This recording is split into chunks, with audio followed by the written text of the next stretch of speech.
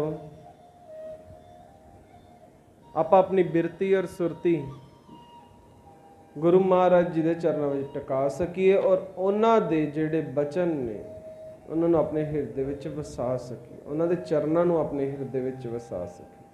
चरण तो भाव उन्हां दे बचन जो उन्हां दी लिखत है, जो उन्हां दा एक्सपीरियंस रहा लाइफ दे विच, जो उन्होंने डिसीजन कड्ढे लाइफ दे विच, उन्हां दे बारे आपां विचार करिए और उस विचार नूं समझण लई अपने हिरदे विच वसाउण लई इकाग्रता की बहुत ही ज़्यादा जरूरत है। जिथों जिथों तक भी दास की आवाज़ जा रही है, कृपा करके सारी संगत जल्दी तो जल्दी दरबार विच पहुंचण की कृपालता करो। समय सिर पहुंचिए, समय सिर वेले होइए। दरबार च बैठ के गुरु महाराज जी के चरणों में बैठते हाँ तो साडा मन शुद्ध होना शुरू होता है। संगत विच बैठ के विचार वाल इकाग्रता वधदी है जीव दी। सो कोशिश करिए कि आपां भी हर महीने घट्टो घट संग्रांत ते आपां करदे हां, दीवान सजाउने अमृत वेले आके सारे कष्ट करके आउंदे ने। आपां भी कष्ट करिए कि आपां भी सारे जाने इकट्ठे होके बैठे करिए तां जो कि सुनाउण वाले नूं भी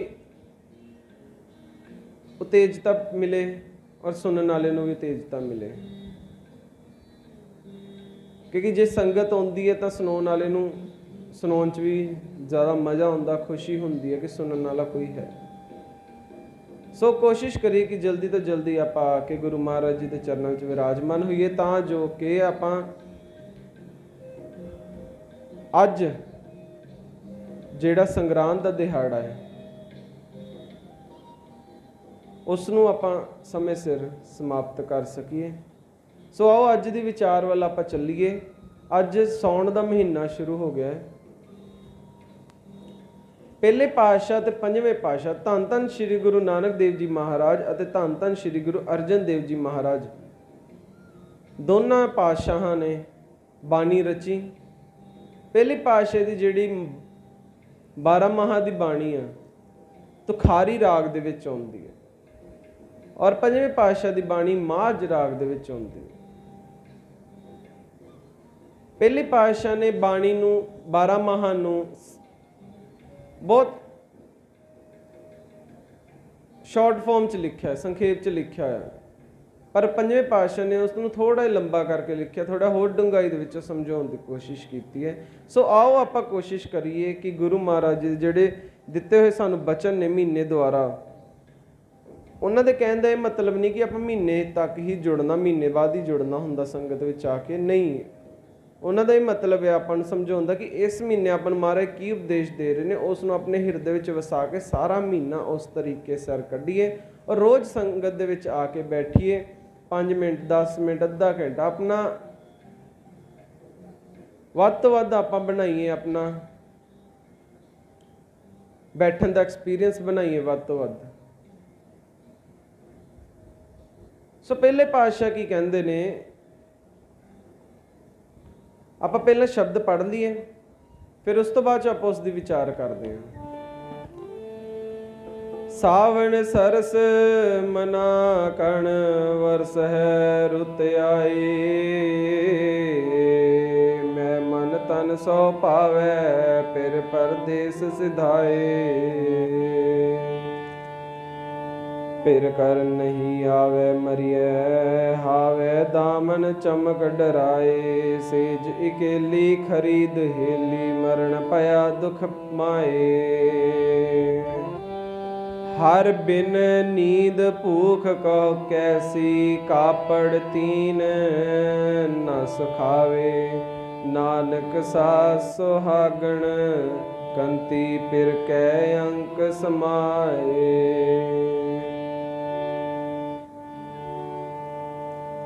ਪਹਿਲੇ ਪਾਤਸ਼ਾਹ इस शब्द की कह रहे हैं कि सावन सरस मना कण वरसै रुत आए, भाव कि ਜਿਹੜੇ ਹਾੜ ਦੀ ਅੱਤ ਦਰਜੇ ਦੀ ਤਪਸ਼, ਹੱਤ ਦਰਜੇ ਦੀ ਗਰਮੀ, ਆਪਾਂ ਦੇਖਿਆ ਕਿੰਨੀ ਹੁਮਸ, ਕਿੰਨੀ ਜ਼ਿਆਦਾ ਘੁਟਨ ਹੁੰਦੀ ਹੈ ਹਾੜ ਦੇ ਮਹੀਨੇ ਦੇ ਵਿੱਚ। ਕਹਿੰਦੇ ਨੇ ਕਿ ਹਾੜ ਦੇ ਮਹੀਨੇ ਦੇ ਵਿੱਚ ਪਾਣੀ ਵਾਲੀ ਕੋਈ ਚੀਜ਼ ਨਾ ਵਰਤੋ ਹਵਾ ਲੈਣ ਲਈ, ਜਿਵੇਂ ਕੂਲਰ ਹੋ ਗਿਆ, ਕੂਲਰ ਨਾ ਵਰਤੀਏ। ਕੂਲਰ ਵਰਤਣ ਦੇ ਨਾਲ, ਪਾਣੀ ਪਾ ਕੇ ਕੂਲਰ ਵਰਤਣ ਦੇ ਨਾਲ ਹੁਮਸ ਪੈਦਾ ਹੁੰਦੀ। ਪਾਣੀ ਜਿੱਥੇ ਹੋਊਗਾ ਉਹਨੇ ਹੁਮਸ ਪੈਦਾ ਕਰ ਦੇਣੀ, ਉਹਨੇ ਗਰਮੀ ਪੈਦਾ ਕਰ ਦੇਣੀ ਹੈ। ਪਾਣੀ ਛੇਤੀ ਸੁੱਕਦਾ ਨਹੀਂ ਹੈ। ਪੱਖੇ ਜ਼ਿਆਦਾਤਰ ਕੰਮ ਕਰਦੇ ਨੇ ਹਾੜ ਦੇ ਮਹੀਨੇ ਦੇ ਵਿੱਚ, ਏਸੀ ਵੀ ਨਹੀਂ ਕੰਮ ਕਰਦੇ। ਏਸੀ 'ਚ ਬਹਿਣ ਵਾਲੇ ਦਾ ਸਰੀਰ ਖਰਾਬ ਹੋ ਜਾਂਦਾ ਹਾੜ ਅਤੇ ਸਾਉਣ ਦੇ ਮਹੀਨੇ 'ਚ। ਇਹ 2 ਮਹੀਨੇ ਏਸੀ ਤੋਂ ਬਿਲਕੁਲ ਵਰਜਣਾ ਚਾਹੀਦਾ। ਸੋ ਪਾਤਸ਼ਾਹ ਕੀ ਕਹਿੰਦੇ ਨੇ ਕਿ ਹਾੜ ਦੀ ਅੱਤ ਦਰਜੇ ਦੀ ਜਿਹੜੀ ਤਪਸ਼ ਆ, ਆਪਾਂ ਦੇਖਦੇ ਹਾਂ ਕਿ ਘਾਹ ਵੀ ਸੁੱਕ ਜਾਂਦੇ ਨੇ, ਸਾਰਾ ਕੁਝ ਸੁੱਕਿਆ ਹੁੰਦਾ ਵਾ। ਜਿਹੜੀ ਉਹ ਤਪਸ਼ ਦੇ ਪਿੱਛੋਂ ਜਿਹੜਾ ਸਾਵਣ ਮਹੀਨੇ ਵਿੱਚ ਜਿਹੜੀਆਂ ਘਟਾਂ ਚੜ੍ਹਦੀਆਂ ਨੇ, ਪਸ਼ੂ ਪਕਸ਼ੀ ਮਨੁੱਖ ਨਹੀਂ ਬਲਕਿ ਸੁੱਕਾ ਹੋਇਆ ਘਾਹ ਵੀ ਹਰਾ ਭਰਾ ਹੋ ਜਾਂਦਾ। ਉਹਦੀ ਹਰਿਆਵਲੀ ਵੇਖ ਕੇ ਹਰੇਕ ਪ੍ਰਾਣੀ ਕੀ ਬੋਲਦਾ ਹੈ ਕਿ ਇਹ ਮੇਰੇ ਮਨ, ਕਿ ਸਾਵਣ ਦੇ ਮਹੀਨੇ ਵਿੱਚ ਜਿਹੜਾ ਵਰਖਾ ਦੀ ਰੁੱਤ ਆ ਗਈ ਹੈ ਨਾ, ਹੁਣ ਜਿਹੜੀ ਵਰਖਾ ਦੀ ਰੁੱਤ ਆ ਗਈ ਹੈ, ਬੱਦਲ ਵਰ ਰਹੇ ਨੇ, ਕਿ ਹੁਣ ਤੂੰ ਵੀ ਹਰਾ ਭਰਾ ਹੋ ਜਾ। ਭਾਵ ਕਿ ਪਾਤਸ਼ਾਹ ਕਹਿੰਦੇ ਕਿ ਜਿਹੜੇ ਹਾੜ ਦੇ ਮਹੀਨੇ ਦੇ ਵਿੱਚ ਸਮਝਾਉਣਾ ਇਹ ਕਰਦੇ ਸੀਗੇ ਕਿ ਜਿਹੜੀ ਤਪਸ਼, ਜਿਹੜੇ ਵਿਕਾਰਾਂ ਕਰਕੇ ਤੂੰ ਤਪਦਾ ਫਿਰਦਾ, ਤੇਰੇ ਅੰਦਰ ਮਨ ਤਪਿਆ ਪਿਆ ਵਾ। ਹਾੜ ਦੇ ਮਹੀਨੇ ਦੇ ਵਿੱਚ ਜਿਵੇਂ ਘਾਹ ਸੀਗਾ ਸੜ ਗਿਆ ਸੀਗਾ, ਉਵੇਂ ਤੇਰਾ ਮਨ ਸੜਿਆ ਪਿਆ। ਤੂੰ ਪ੍ਰਭੂ ਨਾਲ ਜੁੜਨ ਦੀ ਕੋਸ਼ਿਸ਼ ਨਹੀਂ ਕੀਤੀ। ਪਰ ਹੁਣ ਜਿਵੇਂ ਸਾਵਣ ਦੇ ਮਹੀਨੇ, ਸਾਉਣ ਦੇ ਮਹੀਨੇ ਦੇ ਵਿੱਚ ਬਾਰਿਸ਼ ਪੈਂਦੀ ਹੈ, ਹਰ ਇੱਕ ਚੀਜ਼ ਹਰੀ ਭਰੀ ਹੋ ਜਾਂਦੀ ਹੈ, ਹਰ ਇੱਕ ਚੀਜ਼ ਠੰਡੀ ਹੋ ਜਾਂਦੀ ਹੈ, ਜ਼ਮੀਨ ਠੰਡੀ ਹੋ ਜਾਂਦੀ ਹੈ। ਠੰਡੀ ਹੋਣ ਨਾਲ ਹੁਮਸ ਖਤਮ ਹੋ ਜਾਂਦੀ, ਘੁਟਨ ਖਤਮ ਹੋ ਜਾਂਦੀ। ਇਸੇ ਤਰ੍ਹਾਂ ਹੀ ਉਸ ਬਾਣੀ, ਉਸ ਚੰਗੇ ਗਿਆਨ ਦੀ ਆਪਣੇ ਉੱਪਰ ਵਰਖਾ ਕਰਵਾ, ਤਾਂ ਜੋ ਕਿ ਤੇਰਾ ਮਨ ਸ਼ਾਂਤ ਹੋਵੇ, ਤੇਰਾ ਮਨ ਠੰਡਾ ਪਵੇ। ਹੁਣ ਤੂੰ ਵੀ ਹਰਿਆ ਭਰਿਆ ਹੋ ਜਾ, ਤੂੰ ਵੀ ਸੋਹਣਾ ਲੱਗਣ ਲੱਗ ਜਾ ਉਸ ਗਿਆਨ ਦੇ ਨਾਲ, ਖੁਸ਼ ਮਿਸਾਜ ਹੋ ਜਾ ਉਸ ਗਿਆਨ ਦੇ ਨਾਲ, ਉਸ ਗਿਆਨ ਨੂੰ ਪ੍ਰਾਪਤ ਕਰਕੇ। ਅੱਗੇ ਪਾਤਸ਼ਾਹ ਕੀ ਕਹਿੰਦੇ ਨੇ, ਮੈਂ ਮਨ ਤਨ ਸੋ ਭਾਵੈ ਫਿਰ ਪਰਦੇਸ ਸਿਧਾਏ। ਕਿ ਜਿਵੇਂ ਆਪਾਂ ਦੇਖੋ ਕਹਿੰਦੇ ਕਿ ਪਰਦੇਸ ਗਿਆ ਹੋਇਆ ਪਤੀ, ਜਿਵੇਂ ਪਾਤਸ਼ਾਹ ਕਹਿੰਦੇ ਨੇ ਕਿ ਪਰਦੇਸ ਗਿਆ ਹੋਇਆ ਪਤੀ, ਕਿ ਜਿਵੇਂ ਇੱਕ ਔਰਤ ਹੈ, ਨਾਰ ਆ, ਉਹਦਾ ਹਿਰਦਾ ਕਾਲੀਆਂ ਘਟਾਂ ਨੂੰ ਵੇਖ ਕੇ ਤੜਪ ਉੱਠਦਾ ਵਾ। ਉਹ ਮਾਂ ਪੈਦਾ ਕਰਦਾ, ਇਸ ਵਿਛੋੜੇ ਨੂੰ ਵੇਖ ਕੇ ਉਹ ਮਾਂ ਪੈਦਾ ਹੁੰਦਾ ਉਹਦੇ ਅੰਦਰ ਦੁਖਦਾਈ ਪ੍ਰਤੀਤ ਹੁੰਦੀ ਉਸ ਨੂੰ। ਤੇ ਆਪਣੀ ਮਾਂ ਨੂੰ ਕੀ ਕਹਿੰਦੀ ਔਰਤ, ਕਿ ਜਿਵੇਂ ਵੇਖੋ ਕਿ ਮੇਰਾ ਪਤੀ ਆ, ਬਾਹਰ ਗਿਆ ਵਾ, ਕਿ ਮੇਰਾ ਰੋਮ ਰੋਮ ਉਸ ਦੇ ਦਰਸ਼ਨ ਕਰਨ ਲਈ ਤੜਫਦਾ ਵਾ। ਇਸੇ ਤਰ੍ਹਾਂ ਹੀ ਕਿ ਮੇਰਾ ਪਤੀ ਕਿਉਂ ਇਸ ਤਰ੍ਹਾਂ ਹੋ ਰਿਹਾ, ਕਿਉਂਕਿ ਮੇਰਾ ਪਤੀ ਬਾਹਰ ਗਿਆ ਹੈ, ਮੇਰੇ ਤੋਂ ਦੂਰ ਹੋ ਗਿਆ। ਭਾਵ ਕਿ ਜਿਹੜੀ ਇਹ ਜੀਵ ਇਸਤਰੀ ਹੈ, ਇਹਦੇ ਤੋਂ ਜਦੋਂ ਮਾੜਾ ਗਿਆਨ ਇਹਦੇ ਅੰਦਰ ਆ ਜਾਏ, ਚੰਗਾ ਗਿਆਨ ਦੂਰ ਹੋ ਜਾਏ, ਭਾਵ ਕਿ ਆਪਣੇ ਗੁਰੂ ਤੋਂ ਦੂਰ ਹੋ ਜਾਏ, ਤਾਂ ਇਹਦਾ ਜਿਹੜਾ ਰੋਮ ਰੋਮ ਹੈ ਤੜਫਣ ਲੱਗ ਪੈਂਦਾ। ਅਸੀਂ ਕਹਿੰਦੇ ਹਾਂ ਕਿ ਅਸੀਂ ਬਹੁਤ ਖੁਸ਼ ਹਾਂ, ਅਸੀਂ ਦਾਰੂ ਪੀ ਕੇ ਬੜੇ ਖੁਸ਼ ਹਾਂ, ਅਸੀਂ ਚਿੱਟਾ ਲਾ ਕੇ ਬੜੇ ਖੁਸ਼ ਹਾਂ, ਬੜੀ ਮਸਤੀ 'ਚ ਤੁਰੇ ਫਿਰਦੇ। ਪਰ ਨਹੀਂ ਸਾਧ ਸੰਗਤ, ਉਹ ਜਿਹੜੀ ਮਸਤੀ, ਉਹ ਖੁਸ਼ੀ ਸਿਰਫ 2 ਪਲ ਦੀ ਹੈ। ਪਰ ਗੁਰੂ ਨਾਲ ਜੁੜੇ ਹੋਏ ਸਿੱਖ ਦੀ, ਆਪਣੇ ਗੁਰੂ ਨਾਲ ਜੁੜੇ ਹੋਏ ਇਨਸਾਨ ਦੀ, ਕਦੇ ਵੀ ਉਹ ਜਿਹੜਾ ਆਨੰਦ ਆ ਉਹ 2 ਮਿੰਟ ਦਾ ਜਾਂ ਕੁਝ ਪਲ ਦਾ ਨਹੀਂ ਰਹਿੰਦਾ, ਕੁਝ ਸਮੇਂ ਦਾ ਨਹੀਂ ਰਹਿੰਦਾ, ਉਹ ਹਮੇਸ਼ਾ ਹੀ ਬਣਿਆ ਰਹਿੰਦਾ ਹੈ।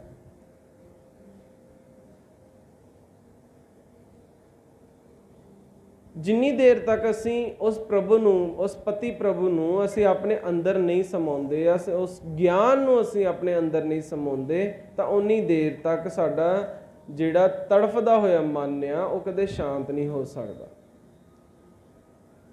ਉਸ ਨੂੰ ਸ਼ਾਂਤ ਕਰਨ ਲਈ ਸਾਨੂੰ ਜਿਹੜਾ ਪਤੀ ਪਰਮੇਸ਼ਰ ਆ, ਉਹਨੂੰ, ਜਿਹੜਾ ਉਸ ਔਰਤ ਦਾ ਪਤੀ ਆ, ਉਸ ਨੂੰ ਵਾਪਿਸ ਆਪਣੇ ਘਰੇ ਆਉਣਾ ਪੈਣਾ, ਤਾਂ ਹੀ ਪਤਨੀ ਖੁਸ਼ ਹੋਊਗੀ, ਸ਼ਾਂਤ ਹੋਊਗੀ, ਉਹਦਾ ਹਿਰਦਾ ਸ਼ਾਂਤ ਹੋਊਗਾ। ਇਸੇ ਤਰ੍ਹਾਂ ਹੀ ਜਦੋਂ ਅਸੀਂ ਉਸ ਚੰਗੇ ਗਿਆਨ ਨੂੰ ਆਪਣੇ ਹਿਰਦੇ ਵਿੱਚ ਵਸਾਉਂਦੇ ਹਾਂ, ਤਾਂ ਸਾਡਾ ਮਨ ਵੀ ਸ਼ਾਂਤ ਹੁੰਦਾ, ਦਿਮਾਗ ਸ਼ਾਂਤ ਹੋ ਜਾਂਦਾ।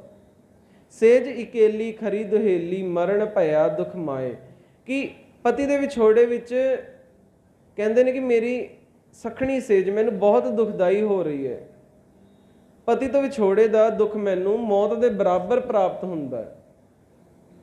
ਹੁਣ ਦੇਖੋ, ਜਿਹਨੂੰ ਮਾੜਾ ਗਿਆਨ ਹੈ, ਹੁਣ ਜਿਹੜੇ ਚੋਰ ਨੇ, ਨਸ਼ੇ ਕਰਨ ਵਾਲੇ ਨੇ, ਨਸ਼ੇ ਵੇਚਦੇ ਨੇ, ਉਹਨਾਂ ਦੀ ਕੀ ਜ਼ਿੰਦਗੀ ਹੁੰਦੀ ਹੈ? ਕੁਝ ਵੀ ਨਹੀਂ, ਡਰੇ ਡਰੇ ਰਹਿਣਾ। ਕਦ ਉਹ ਨਾ ਮੈਨੂੰ ਕੋਈ ਫੜ ਲਏ, ਉਹ ਨਾ ਕਹਿ ਦੇ, ਉਹ ਮੇਰੀ ਸ਼ਿਕਾਇਤ ਨਾ ਕਰਦੇ, ਹਰ ਇੱਕ ਦੇ ਉੱਪਰ ਸ਼ੱਕ ਕਰੀ ਜਾਣਾ। ਜ਼ਿੰਦਗੀ ਦੁਖਦਾਈ ਹੁੰਦੀ ਹੈ। ਭਾਵੇਂ ਉਹਨਾਂ ਕੋਲ ਪੈਸਾ ਬਹੁਤ ਆ, ਕਿਸੇ ਚੀਜ਼ ਦੀ ਕਿਸੇ ਦੀ ਘਾਟ ਨਹੀਂ, ਪਰ ਜਿਹੜਾ ਮਨ ਆ ਉਹ ਤਾਂ ਬੜਾ ਦੁਖੀ ਹੈ ਨਾ। ਜੇ ਮਨ ਹੀ ਦੁਖੀ ਹੈ ਤਾਂ ਫਿਰ ਕੀ ਫਾਇਦਾ ਇਨਸਾਨ ਦੇ ਜਿਉਣ ਦਾ? ਇਹੋ ਜਿਹੇ ਜੀਣ ਦਾ ਕੀ ਫਾਇਦਾ ਜੇਕਰ ਇਨਸਾਨ ਨੇ ਦੁਖੀ ਹੀ ਰਹਿਣਾ। ਅਸੀਂ ਆਪ ਨਸ਼ਿਆਂ ਤੇ ਲੱਗਦੇ ਹਾਂ, ਆਪ ਨਸ਼ਾ ਕਰਨ ਲਈ ਫਿਰ ਦੂਜਿਆਂ ਨੂੰ ਵੀ ਨਸ਼ਾ ਲਾਉਂਦੇ ਹਾਂ। ਪੈਸੇ ਕਮਾਉਣ ਲਈ ਅਸੀਂ ਲੋਕਾਂ ਨੂੰ ਨਸ਼ਿਆਂ ਤੇ ਲਾਉਂਦੇ ਹਾਂ। ਕੋਈ ਸ਼ਰਾਬਾਂ ਵੇਚਦਾ, ਚਿੱਟਾ ਵੇਚਦਾ, ਕੀ ਕੁਛ ਚੱਲ ਰਿਹਾ ਸੰਸਾਰ ਦੇ ਵਿੱਚ ਨਸ਼ੇ ਦੇ ਲਈ। ਕਿ ਉਹ ਸਾਰੇ ਸੁਖੀ ਨੇ ਵੇਚਣ ਵਾਲੇ? ਨਹੀਂ। ਤੁਸੀਂ ਦੇਖੋਗੇ ਜਿਹੜੇ ਸ਼ਰਾਬ ਵੇਚਦੇ ਉਹਨਾਂ ਕੋਲ ਬਹੁਤ ਪੈਸਾ ਹੁੰਦਾ, ਪਰ ਨਾ ਉਹਨਾਂ ਨੂੰ ਪਾਉਣ ਦਾ ਚੱਜ, ਨਾ ਰਹਿਣ ਦਾ ਚੱਜ। ਸੁਰਤੀ ਹਮੇਸ਼ਾ ਹੀ ਉਹਨਾਂ ਦੀ ਗਵਾਚੀ ਰਹਿੰਦੀ ਹੈ। ਸਾਰੀ ਦਿਹਾੜੀ ਵੇਚ ਕੇ ਨਸ਼ਾ ਕਮਾਉਣਾ, ਕਰੀ ਜਾਣਾ ਨਸ਼ਾ। ਕੀ ਉਹਨਾਂ ਨੂੰ ਸੁੱਖ ਕਦੇ ਪ੍ਰਾਪਤ ਹੁੰਦਾ ਵਾ? ਨਾ ਅਗਲਾ ਖੁੱਲ੍ਹ ਕੇ ਦੱਸ ਸਕਦਾ ਕਿ ਕੰਮ ਕੀ ਕਰਦੇ ਆ। ਅਗਲਾ ਕਹਿੰਦਾ ਜੀ ਮੈਂ ਸ਼ਰਾਬ ਦਾ ਠੇਕਾ ਵਾ। ਸੋਬਰ ਜੇ ਬੰਦੇ ਨੂੰ ਆਮ ਪ੍ਰੋਫੈਸ਼ਨਲ ਲਾਈਫ ਦੇ ਵਿੱਚ ਜਾਈਏ ਤਾਂ ਆਪਾਂ ਕਿਸੇ ਨੂੰ ਇਹ ਚੀਜ਼ ਦੱਸ ਸਕਦੇ ਹਾਂ? ਨਹੀਂ।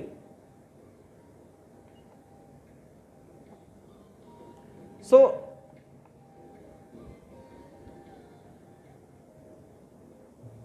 ਪਾਤਸ਼ਾਹ ਕੀ ਕਹਿੰਦੇ ਨੇ ਕਿ ਵੀ ਸੇਜ ਇਕੇਲੀ ਖਰੀ ਦੁਹੇਲੀ ਮਰਨ ਪਿਆ ਦੁੱਖ ਮਾਏ। ਕਿ ਇਹ ਮਾਤਾ, ਜਿਵੇਂ ਔਰਤ ਆਪਣੇ ਮਾਤਾ ਨੂੰ ਕਹਿ ਰਹੀ, ਆਪਣੀ ਮਾਂ ਨੂੰ ਕਹਿ ਰਹੀ ਹੈ ਕਿ ਮੈਨੂੰ ਪਤੀ ਪਰਮੇਸ਼ਰ ਤੋਂ ਵਿਛੋੜੇ ਤੋਂ, ਪਤੀ ਤੋਂ ਵਿਛੋੜਾ ਇਹੋ ਜਿਹਾ ਪ੍ਰਤੀਤ ਹੁੰਦਾ ਜਿਵੇਂ ਮੈਨੂੰ ਮੌਤ ਆ ਰਹੀ ਹੋਵੇ। ਹਰ ਬਿਨ ਨੀਂਦ ਭੂਖ ਕਹੋ ਕੈਸੀ, ਕਾਪੜ ਤਨ ਨਾ ਸੁਖਾਵੇ। ਕਿ ਜਿਸ ਜੀਵ ਇਸਤਰੀ ਦੇ ਅੰਦਰ ਪ੍ਰਭੂ ਪਤੀ ਦਾ ਪਿਆਰ ਹੈ, ਬਿਰਹਣੀ ਬਿਰਾਗਣ ਨਾਰ ਵਾਂਗ ਰਹਿੰਦੀ ਹੈ, ਜਿਹੜੀ ਉਸ ਦੀ ਯਾਦ ਵਿੱਚ ਰਹਿੰਦੀ ਹੈ, ਉਸ ਨੂੰ ਪ੍ਰਭੂ ਦੇ ਮਿਲਾਪ ਤੋਂ ਬਿਨਾਂ ਨਾ ਨੀਂਦ ਆਉਂਦੀ ਹੈ, ਨਾ ਭੁੱਖ ਲੱਗਦੀ ਹੈ।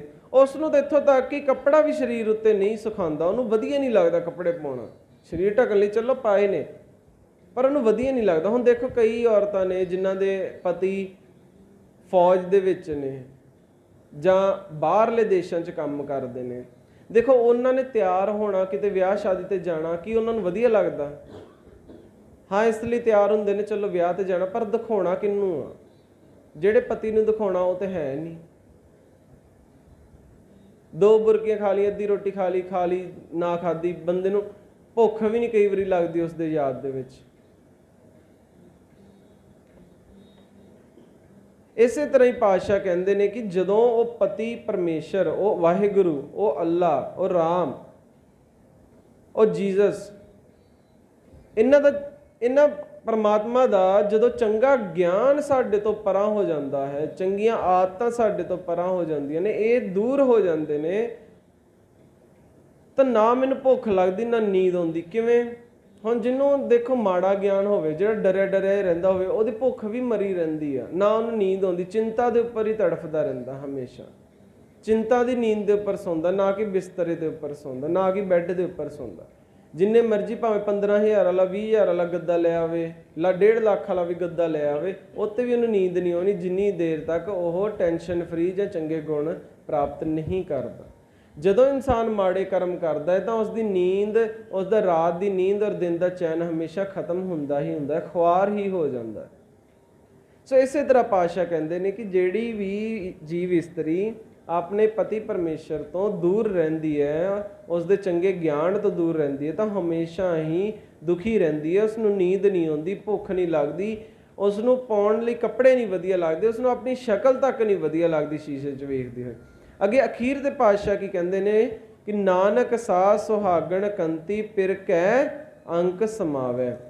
ਹੇ ਨਾਨਕ, ਉਹੀ ਭਾਗਾਂ ਵਾਲੀ ਜੀਵ ਇਸਤਰੀ ਪ੍ਰਭੂ ਪਤੀ ਦੇ ਪਿਆਰ ਦੀ ਹੱਕਦਾਰ ਹੋ ਸਕਦੀ ਹੈ ਜੋ ਸਦਾ ਪ੍ਰਭੂ ਦੀ ਯਾਦ ਵਿੱਚ ਲੀਨ ਰਹਿੰਦੀ ਹੈ, ਜੋ ਉਸ ਵਾਹਿਗੁਰੂ ਦੀ ਯਾਦ ਦੇ ਵਿੱਚ ਲੀਨ ਰਹਿੰਦੀ ਹੈ, ਜੋ ਉਸ ਗਿਆਨ ਨੂੰ ਹਮੇਸ਼ਾ ਪ੍ਰਾਪਤ ਕਰਨ ਦੀ ਤਪਸ਼ ਦੇ ਵਿੱਚ ਰਹਿੰਦੀ ਹੈ, ਇਸ ਤੜਫਨਾ ਦੇ ਵਿੱਚ ਹੁੰਦੀ ਹੈ ਕਿ ਮੈਂ ਉਸ ਪ੍ਰਭੂ ਨੂੰ ਪ੍ਰਾਪਤ ਕਰਨਾ ਹੈ, उस चंगे ज्ञान नूं प्राप्त करना।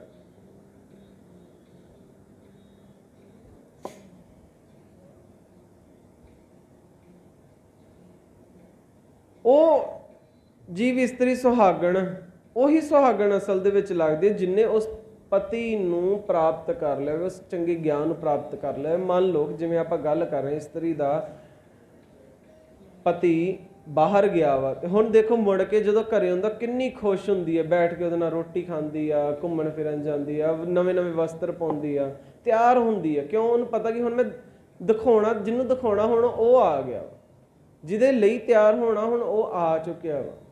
ਇਸੇ ਤਰ੍ਹਾਂ ਹੀ ਜਦੋਂ ਇਨਸਾਨ ਚੰਗੇ ਗੁਣ ਅਪਣਾਉਂਦਾ ਹੈ ਤਾਂ ਉਹਦੇ ਉੱਪਰ ਹਰ ਇੱਕ ਚੀਜ਼ ਸੋਹਣੀ ਲੱਗਦੀ ਹੈ। ਤਾਂ ਉਹ ਖਾਂਦਾ ਵੀ ਖੁੱਲ੍ਹ ਕੇ, ਆਪਣਾ ਢਿੱਡ ਭਰ ਕੇ ਖਾਂਦਾ ਵਾ, ਐਕਸਰਸਾਈਜ਼ ਵੀ ਕਰਦਾ ਵਾ, ਸਰੀਰ ਨੂੰ ਵੀ ਵਧੀਆ ਰੱਖਦਾ ਵਾ, ਦੁਖੀ ਕਦੇ ਨਹੀਂ ਹੁੰਦਾ। ਚੰਗੇ ਗਿਆਨ ਨੂੰ ਪ੍ਰਾਪਤ ਕਰਕੇ ਇਨਸਾਨ ਕਦੇ ਨਹੀਂ ਦੁਖੀ ਹੁੰਦਾ, ਹਮੇਸ਼ਾ ਸੁਖੀ ਹੁੰਦਾ, ਸੁਖੀ ਸੁਖੀ ਪ੍ਰਤੀਤ ਹੁੰਦਾ ਵਾ। ਇਸੇ ਤਰ੍ਹਾਂ ਪਾਤਸ਼ਾਹ ਕਹਿੰਦੇ ਨੇ ਕਿ ਗੁਰੂ ਨਾਲ ਜੁੜੀਏ, ਚੰਗੇ ਗਿਆਨ ਨਾਲ ਜੁੜੀਏ, ਤਾਂ ਜੋ ਕਿ ਸਾਡਾ ਸਰੀਰ ਜਿਹੜਾ ਵਾ, ਸਾਡਾ ਮਨ ਜਿਹੜਾ ਵਾ ਉਹ ਸੁਖੀ ਹੋ ਸਕੇ।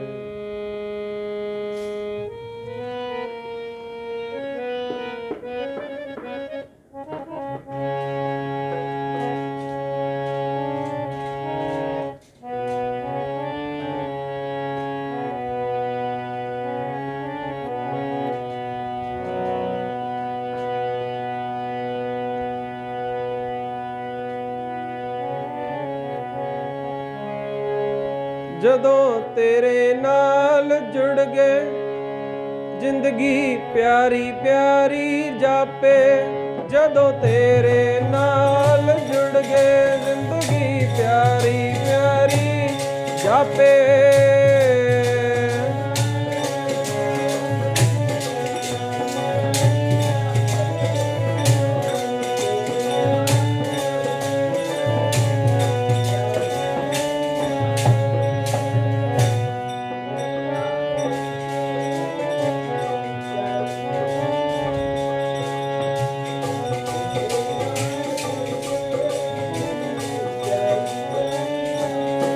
ਜਦੋਂ ਗੁਰਾਂ ਨਾਲ ਜੁੜ ਗਏ ਜ਼ਿੰਦਗੀ ਪਿਆਰੀ ਪਿਆਰੀ ਜਾਪੇ, ਜਦੋਂ ਗੁਰਾਂ ਨਾਲ ਜੁੜ ਗਏ ਜ਼ਿੰਦਗੀ ਪਿਆਰੀ ਪਿਆਰੀ ਜਾਪੇ।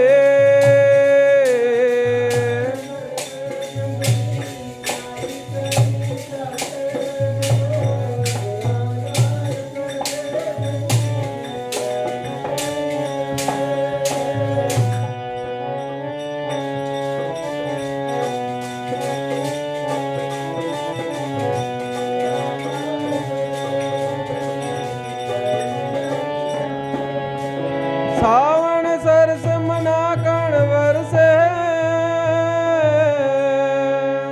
ਸਾਵਣ ਸਰਸ ਮਨਾ ਕਣ ਵਰਸੇ, ਰੁੱਤ ਆਏ ਮੈਂ ਮਨ ਤਨ ਸੋ ਪਾਵੇ, ਫਿਰ ਪਰਦੇਸ ਸਿਧਾਏ, ਫਿਰ ਕਰ ਨਹੀਂ ਆਵੇ ਮਰੀਏ, ਫਿਰ ਕਰ ਨਹੀਂ ਆਵੇ ਮਰੀਏ, ਹਾਵੇ ਦਾਮਨ ਚਮਕ ਡਰਾਵੇ। ਸੇਜ ਇਕੇਲੀ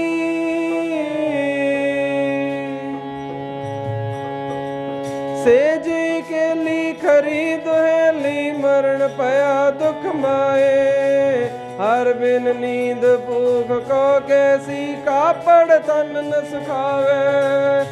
ਨਾਨਕ ਸਾ ਸੁਹਾਗਣ ਕੰਤੀ, ਫਿਰ ਕੈ ਅੰਕ ਸਮਾਵੇ, ਜਦੋਂ ਗੁਰੂ ਨਾਲ ਜੁੜ ਗਏ ਜ਼ਿੰਦਗੀ ਪਿਆਰੀ ਪਿਆਰੀ ਜਾਪੇ, ਜਦੋਂ ਗੁਰੂ ਨਾਲ ਜੁੜ ਗਏ ਜ਼ਿੰਦਗੀ ਪਿਆਰੀ ਪਿਆਰੀ ਜਾਪੇ।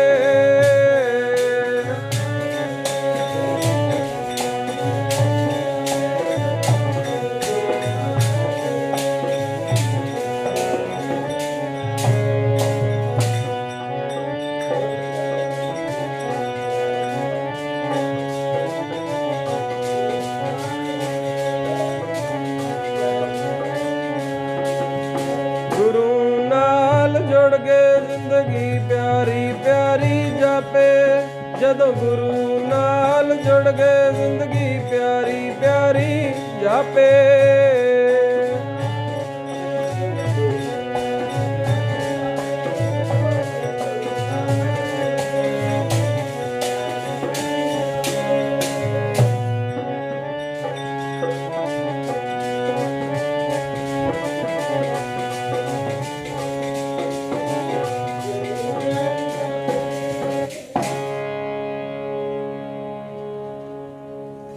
ਜਦੋਂ ਉਸ ਅਕਾਲ ਪੁਰਖ ਉਸ ਚੰਗੇ ਗਿਆਨ ਨਾਲ ਜੁੜ ਜਾਂਦੇ, ਉਸ ਗੁਰੂ ਨਾਲ ਜੁੜ ਜਾਂਦੇ ਆ, ਤਾਂ ਸਾਨੂੰ ਸੁੱਖ ਦੀ ਪ੍ਰਾਪਤੀ ਹੁੰਦੀ ਹੈ, ਉਸ ਦੇ ਮਿਲਣ ਦੀ ਪ੍ਰਾਪਤੀ ਹੁੰਦੀ ਹੈ। ਸੋ ਆਓ ਆਪਾਂ ਸਮੇਂ ਵਿੱਚ ਰਹਿੰਦੇ ਹੋਏ ਆਪਾਂ ਸਮਾਪਤੀ ਕਰਨੀ ਹੈ। ਸੋ ਆਪਾਂ ਅਗਲੇ ਸ਼ਬਦ ਵੱਲ ਚੱਲੀਏ, ਜਿਹੜੇ ਕਿ ਧੰਨ ਧੰਨ ਸ਼੍ਰੀ ਗੁਰੂ ਅਰਜਨ ਦੇਵ ਜੀ ਮਹਾਰਾਜ ਜੀ ਨੇ ਉਚਾਰਨ ਕੀਤਾ ਹੈ।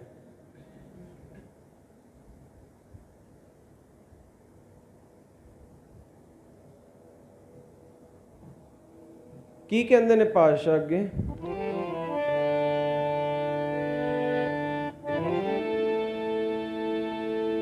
ਸਾਵਨ ਸਰਸੀ ਕਾਮਨ ਚਰਨ ਕਮਲ ਸਿਓ ਪਿਆਰ, ਮਨ ਤਨ ਰਤਾ ਸਚ ਰੰਗ ਏਕੋ ਨਾਮ ਆਧਾਰ।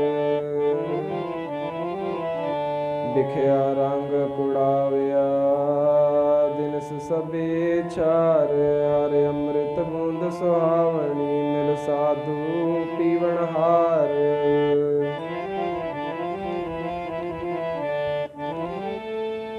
ਵਣ ਤਿਨ ਪ੍ਰਭ ਸੰਗ ਮੋਲਿਆ ਸਮਰਥ ਪਰਖੇ ਅਪਾਰ, ਹਰ ਮਿਲਣੈ ਨੋ ਮਨ ਲੋਚਦਾ ਕਰਮ ਮਿਲਾਵਣ ਹਾਰ। ਜਿਨੀ ਸਖੀਏ ਪ੍ਰਭ ਪਾਇਆ ਹੋਂ ਤਿਨ ਕੈ ਸਦ ਬਲਿਹਾਰ, ਨਾਨਕ ਹਰ ਜੀ ਮਇਆ ਕਰ ਸ਼ਬਦ ਸਵਾਰਨ ਹਾਰ। ਸਾਵਣ ਤਿਨਾ ਸੁਹਾਗਣੀ ਜਿਨ ਰਾਮ ਨਾਮ ਉਰ ਧਾਰ, ਸਾਵਣ ਤਿਨਾ ਸੁਹਾਗਣੀ ਜਿਨ ਰਾਮ ਨਾਮ ਉਰ ਧਾਰ। ਸੋ ਪਾਤਸ਼ਾਹ ਕੀ ਕਹਿੰਦੇ ਨੇ ਸ਼ਬਦ ਦੇ ਵਿੱਚ ਕਿ ਸਾਵਣ ਸਰਸੀ ਕਾਮਣੀ ਚਰਨ ਕਮਲ ਸਿਓ ਪਿਆਰ, ਕਿ ਜਿਵੇਂ ਸਾਵਣ ਦੇ ਵਿੱਚ, ਉਹੀ ਜਿਵੇਂ ਆਪਾਂ ਪਿਛਲੇ ਸ਼ਬਦ ਦੇ ਵਿੱਚ ਵਿਚਾਰ ਕੀਤੀ ਸੀ ਕਿ ਸਾਵਣ ਵਿੱਚ ਵਰਖਾ ਨਾਲ ਬਨਸਪਤੀ ਹਰਿਆਵਲੀ ਉਤਪਤ ਹੁੰਦੀ ਹੈ, ਹਰਿਆਵਲੀ ਆਉਂਦੀ ਹੈ ਸੰਸਾਰ ਦੇ ਵਿੱਚ। ਉਵੇਂ ਹੀ ਇਹ ਜੀਵ ਇਸਤਰੀ ਜਦੋਂ ਇਸ ਦਾ ਹਿਰਦਾ ਖਿੜ ਉੱਠਦਾ ਹੈ, ਜਿਸ ਦਾ ਪਿਆਰ ਪ੍ਰਭੂ ਦੇ ਨਾਲ ਸੋਹਣੇ ਚਰਨਾਂ ਨਾਲ ਬਣ ਜਾਂਦਾ ਹੈ, ਉਸੇ ਤਰ੍ਹਾਂ ਹੀ ਇਸ ਦਾ ਹਿਰਦਾ ਵੀ ਉਸ ਹਰੇ ਭਰੇ ਘਾਹ ਵਾਂਗੂ ਇਹਦਾ ਹਿਰਦਾ ਵੀ ਹਰਾ ਭਰਾ ਹੋ ਜਾਂਦਾ ਹੈ। ਪਰ ਇਹ ਕਦੋਂ ਹੁੰਦਾ ਹੈ? ਜਦੋਂ ਆਪਾਂ ਚੰਗਾ ਗਿਆਨ ਪ੍ਰਾਪਤ ਕਰਦੇ ਹਾਂ। ਗੱਲ ਬਾਰ-ਬਾਰ ਸਾਰੀ ਗੁਰਬਾਣੀ ਦੇ ਵਿੱਚ ਇੱਕੋ ਹੀ ਹੁੰਦੀ ਹੈ, ਚੰਗੇ ਗਿਆਨ ਦੇ ਨਾਲ ਜੁੜੋ, ਗੁਰਬਾਣੀ ਦੇ ਨਾਲ ਜੁੜੋ, ਗੁਰੂ ਵਾਲੇ ਬਣੋ। ਪਖੰਡ ਨਹੀਂ, ਚਮਤਕਾਰ ਕੋਈ ਨਹੀਂ ਹੁੰਦਾ ਇਸ ਸੰਸਾਰ ਦੇ। ਚਮਤਕਾਰ ਨਾਮ ਦੀ ਕੋਈ ਚੀਜ਼ ਨਹੀਂ। ਚਮਤਕਾਰ ਗੁਰੂ ਗੋਬਿੰਦ ਸਿੰਘ ਜੀ ਨੇ ਜਦੋਂ ਉਹਨਾਂ ਨੂੰ ਇੱਕ ਪੰਡਿਤ ਨੇ ਆਖਿਆ ਕਿ ਤੁਸੀਂ ਬਹੁਤ ਵੱਡੇ ਪੀਰ ਹੋ, ਕਿ ਚਮਤਕਾਰ ਦਿਖਾਓ, ਕਹਿੰਦੇ ਮਾਇਆ ਜਿੰਨੀ ਹੈ ਸਾਰੀ ਚਮਤਕਾਰ ਹੀ ਆ। ਕਹਿੰਦੇ ਨਹੀਂ, ਅਸਲੀ ਚਮਤਕਾਰ ਦਿਖਾਓ। ਉਹਨਾਂ ਨੇ ਆਪਣੇ ਖੀਸੇ ਦੇ ਵਿੱਚੋਂ ਸਿੱਕੇ ਕੱਢੇ ਸੋਨੇ ਦੇ, ਥੱਲੇ ਜ਼ਮੀਨ ਤੇ ਸੁੱਟਤੇ, ਸਾਰਿਆਂ ਦੀ ਨਿਗਾਹ ਉੱਧਰ ਚਲੀ। ਕਹਿੰਦੇ ਦੇਖੋ ਆ ਵੀ ਇੱਕ ਚਮਤਕਾਰ ਹੀ ਆ। ਕਹਿੰਦੇ ਨਹੀਂ, ਅਸੀਂ ਜਿਹੜੇ ਚਮਤਕਾਰ ਦੀ ਗੱਲ ਕਰਦੇ ਹਾਂ ਉਹ ਦਿਖਾਓ। ਪਾਤਸ਼ਾਹ ਨੇ ਫਿਰ ਮਿਆਨ ਦੇ ਤਲਵਾਰ ਨੂੰ ਹੱਥ ਪਾਇਆ, ਬਾਹਰ ਕੱਢੀ, ਕਹਿੰਦੇ ਆ ਵੀ ਬੜਾ ਵੱਡਾ ਚਮਤਕਾਰ ਹੈ। ਉੱਥੇ ਸਾਰੇ ਚੁੱਪ ਕਰ ਗਏ। ਭਾਵ ਕਿ ਬਾਹਰਲਾ ਚਮਤਕਾਰ ਜਿਹੜਾ ਅਸੀਂ ਵੇਖਦੇ ਹਾਂ ਕਿ ਵੀ ਬਿਮਾਰਾਂ ਨੂੰ ਠੀਕ ਕਰਤਾ ਜਾਂ ਕੋਈ ਕਿਤੇ ਨਹਾ ਕੇ ਠੀਕ ਹੋ ਗਿਆ, ਨਹੀਂ, ਇਹ ਚਮਤਕਾਰ ਨਹੀਂ ਹੈ। ਪਾਤਸ਼ਾਹ ਕਹਿੰਦੇ ਅਸਲ 'ਚ ਚਮਤਕਾਰ ਇਨਸਾਨ ਖੁਦ ਹੀ ਕਰਦਾ ਹੈ। ਇਨਸਾਨ ਜਿਹੜਾ ਖੁਦ ਬਣਿਆ ਹੋਇਆ, ਇਹੀ ਬੜਾ ਵੱਡਾ ਇਸ ਕੁਦਰਤ ਦਾ ਚਮਤਕਾਰ ਹੈ। ਆਪੀ ਨੇ ਆਪ ਸਾਜਿਓ, ਆਪੀ ਨੇ ਰਚਿਓ ਨਾਉ। ਆਪਣੇ ਆਪ ਹੀ ਉਹਨੇ ਸਾਰਾ ਕੁਝ ਤਿਆਰ ਕਰਕੇ ਇਨਸਾਨ ਨੂੰ ਪੈਦਾ ਕਰਦਾ। ਦੇਖੋ ਕਿੱਡਾ ਵੱਡਾ ਚਮਤਕਾਰ ਹੈ ਕਿ ਜਿਹਦਾ ਇੰਨਾ ਦਿਮਾਗ ਤੇਜ਼ ਹੈ ਕਿ ਕੀ ਆਪਾਂ ਕਿੰਨੀ ਟੈਕਨੋਲੋਜੀ ਤੱਕ ਲੈ ਆਉਂਦੀ ਹੈ। ਭਾਵੇਂ ਟੈਕਨੋਲੋਜੀ ਆਪਣੇ ਬਹੁਤ ਫਾਇਦੇ ਦੇ ਵਿੱਚ ਨਹੀਂ ਰਹੀ, ਬਹੁਤ ਫਾਇਦੇ 'ਚ ਨਹੀਂ ਹੁੰਦੀ, ਨਾ ਰਹੀ ਨਾ ਹੁੰਦੀ। ਪਰ ਜਿਹੜੇ ਇਹਨਾਂ ਤੋਂ ਚੰਗਾ ਇਸਤੇਮਾਲ ਲੈਣਾ ਚਾਹੁੰਦੇ ਚੰਗਾ ਲੈਂਦੇ ਨੇ, ਜਿਹੜੇ ਮਾੜਾ ਕਰਨਾ ਚਾਹੁੰਦੇ ਮਾੜਾ ਲੈਂਦੇ ਨੇ। ਪਰ ਜ਼ਿਆਦਾਤਰ ਟੈਕਨੋਲੋਜੀ ਨੇ ਨੁਕਸਾਨ ਦਿੱਤਾ। ਪਰ ਆਪਾਂ ਉਸ ਪਾਸੇ ਨਾ ਜਾਈਏ, ਆਪਾਂ ਇਹ ਗੱਲ ਕਰ ਰਹੇ ਹਾਂ ਕਿ ਵੀ ਦੇਖੋ ਇਨਸਾਨ ਕਿੱਡਾ ਵੱਡਾ ਚਮਤਕਾਰੀ ਜੀਵ ਹੈ ਕਿ ਖੁਦ ਜੋ ਮਰਜ਼ੀ ਕਰ ਸਕਦਾ, ਜੋ ਮਰਜ਼ੀ ਬਣਾ ਸਕਦਾ, ਦਿਮਾਗ ਲਾਵੇ ਤਾਂ ਦੇਖੋ ਚੰਦਰਮਾ ਤੱਕ ਆਪਾਂ ਚਲੇ ਗਏ। ਕੋਈ ਸੋਚ ਸਕਦਾ ਸੀ ਪਹਿਲੇ ਸਮੇਂ ਦੇ ਵਿੱਚ ਕਿ ਚੰਦਰਮਾ ਤੇ ਵੀ ਕੋਈ ਜਾ ਸਕਦਾ? ਨਹੀਂ। ਉਹ ਕਿਵੇਂ ਹੋ ਸਕਿਆ? ਉਹ ਇੱਕ ਗਿਆਨ ਦੇ ਨਾਲ, ਆਪਣੇ ਦਿਮਾਗ ਦੇ ਅੰਦਰੋਂ ਗਿਆਨ ਕੱਢਿਆ। ਉਹ ਦਿਮਾਗ ਕਿਹਦਾ? ਉਸ ਕੁਦਰਤ ਦਾ। ਉਹ ਕੁਦਰਤ ਕੀ ਜਿਹਨੂੰ ਆਪਾਂ ਵਾਹਿਗੁਰੂ ਕਹਿੰਦੇ ਆ, ਜਿਹਨੂੰ ਆਪਾਂ ਅਕਾਲ ਪੁਰਖ ਕਹਿੰਦੇ ਆ, ਪਰਮਾਤਮਾ ਕਹਿੰਦੇ, ਉਸ ਕੁਦਰਤ ਨੂੰ ਕਹਿੰਦੇ, ਨਾ ਕਿ ਕੋਈ ਉੱਪਰ ਬੈਠਾ ਜਿਹੜਾ ਦੇਖਦਾ ਜਾਂ ਜਿਹੜਾ ਸਾਰਾ ਕੁਝ ਕਰਦਾ। ਇਹ ਕੁਦਰਤ ਹੀ ਹੈ ਜਿਹਨੂੰ ਪਾਤਸ਼ਾਹ ਕਹਿੰਦੇ ਆਪ ਹੀ ਨੇ ਆਪ ਸਾਜਿਓ, ਆਪ ਹੀ ਨੇ ਰਚਿਓ ਨਾ, ਜਿਹਨੇ ਆਪਣੇ ਆਪ ਹੀ ਸਾਰਾ ਕੁਝ ਬਣਾਇਆ। ਉਸ ਕੁਦਰਤ ਨੂੰ ਪਾਤਸ਼ਾਹ ਨੇ ਪਰਮਾਤਮਾ ਦੱਸਿਆ। ਇਸੇ ਤਰ੍ਹਾਂ ਹੀ ਪਾਤਸ਼ਾਹ ਕਹਿੰਦੇ ਜਿਹੜਾ ਚੰਗਾ ਗਿਆਨ ਆਪਣੇ ਦਿਮਾਗ ਨੂੰ ਇਸਤੇਮਾਲ ਕਰਕੇ ਜਿਹੜਾ ਉਸ ਦੇ ਵਿੱਚੋਂ ਗਿਆਨ ਕੱਢਦਾ ਹੈ, ਉਹ ਜੀਵ, ਉਹ ਹਮੇਸ਼ਾ ਜੀਵ ਖੁਸ਼ ਰਹਿੰਦਾ। ਆਪਣੇ ਦਿਮਾਗ ਦੇ ਨਾਲ, ਆਪਣੀ ਸੋਚ ਦੇ ਨਾਲ ਜਿਹੜਾ ਚੱਲਦਾ, ਉਹ ਜੀਵ ਹਮੇਸ਼ਾ ਖੁਸ਼ ਰਹਿੰਦਾ ਹੈ ਉਸ ਚੰਗੇ ਗਿਆਨ ਨੂੰ ਪ੍ਰਾਪਤ ਕਰਕੇ।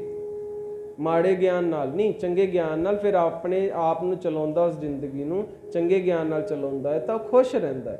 ਅੱਗੇ ਪਾਤਸ਼ਾਹ ਕੀ ਕਹਿੰਦੇ ਨੇ ਕਿ ਮਨ ਤਨ ਰਤਾ ਸੱਚ ਰੰਗ ਇੱਕੋ ਨਾਮ ਆਧਾਰ, ਕਿ ਉਸ ਦਾ ਮਨ, ਉਸ ਦਾ ਤਨ ਪਰਮਾਤਮਾ ਦੇ ਪਿਆਰ ਵਿੱਚ ਰੰਗਿਆ ਜਾਂਦਾ ਹੈ। ਪਰ ਕਦੋਂ?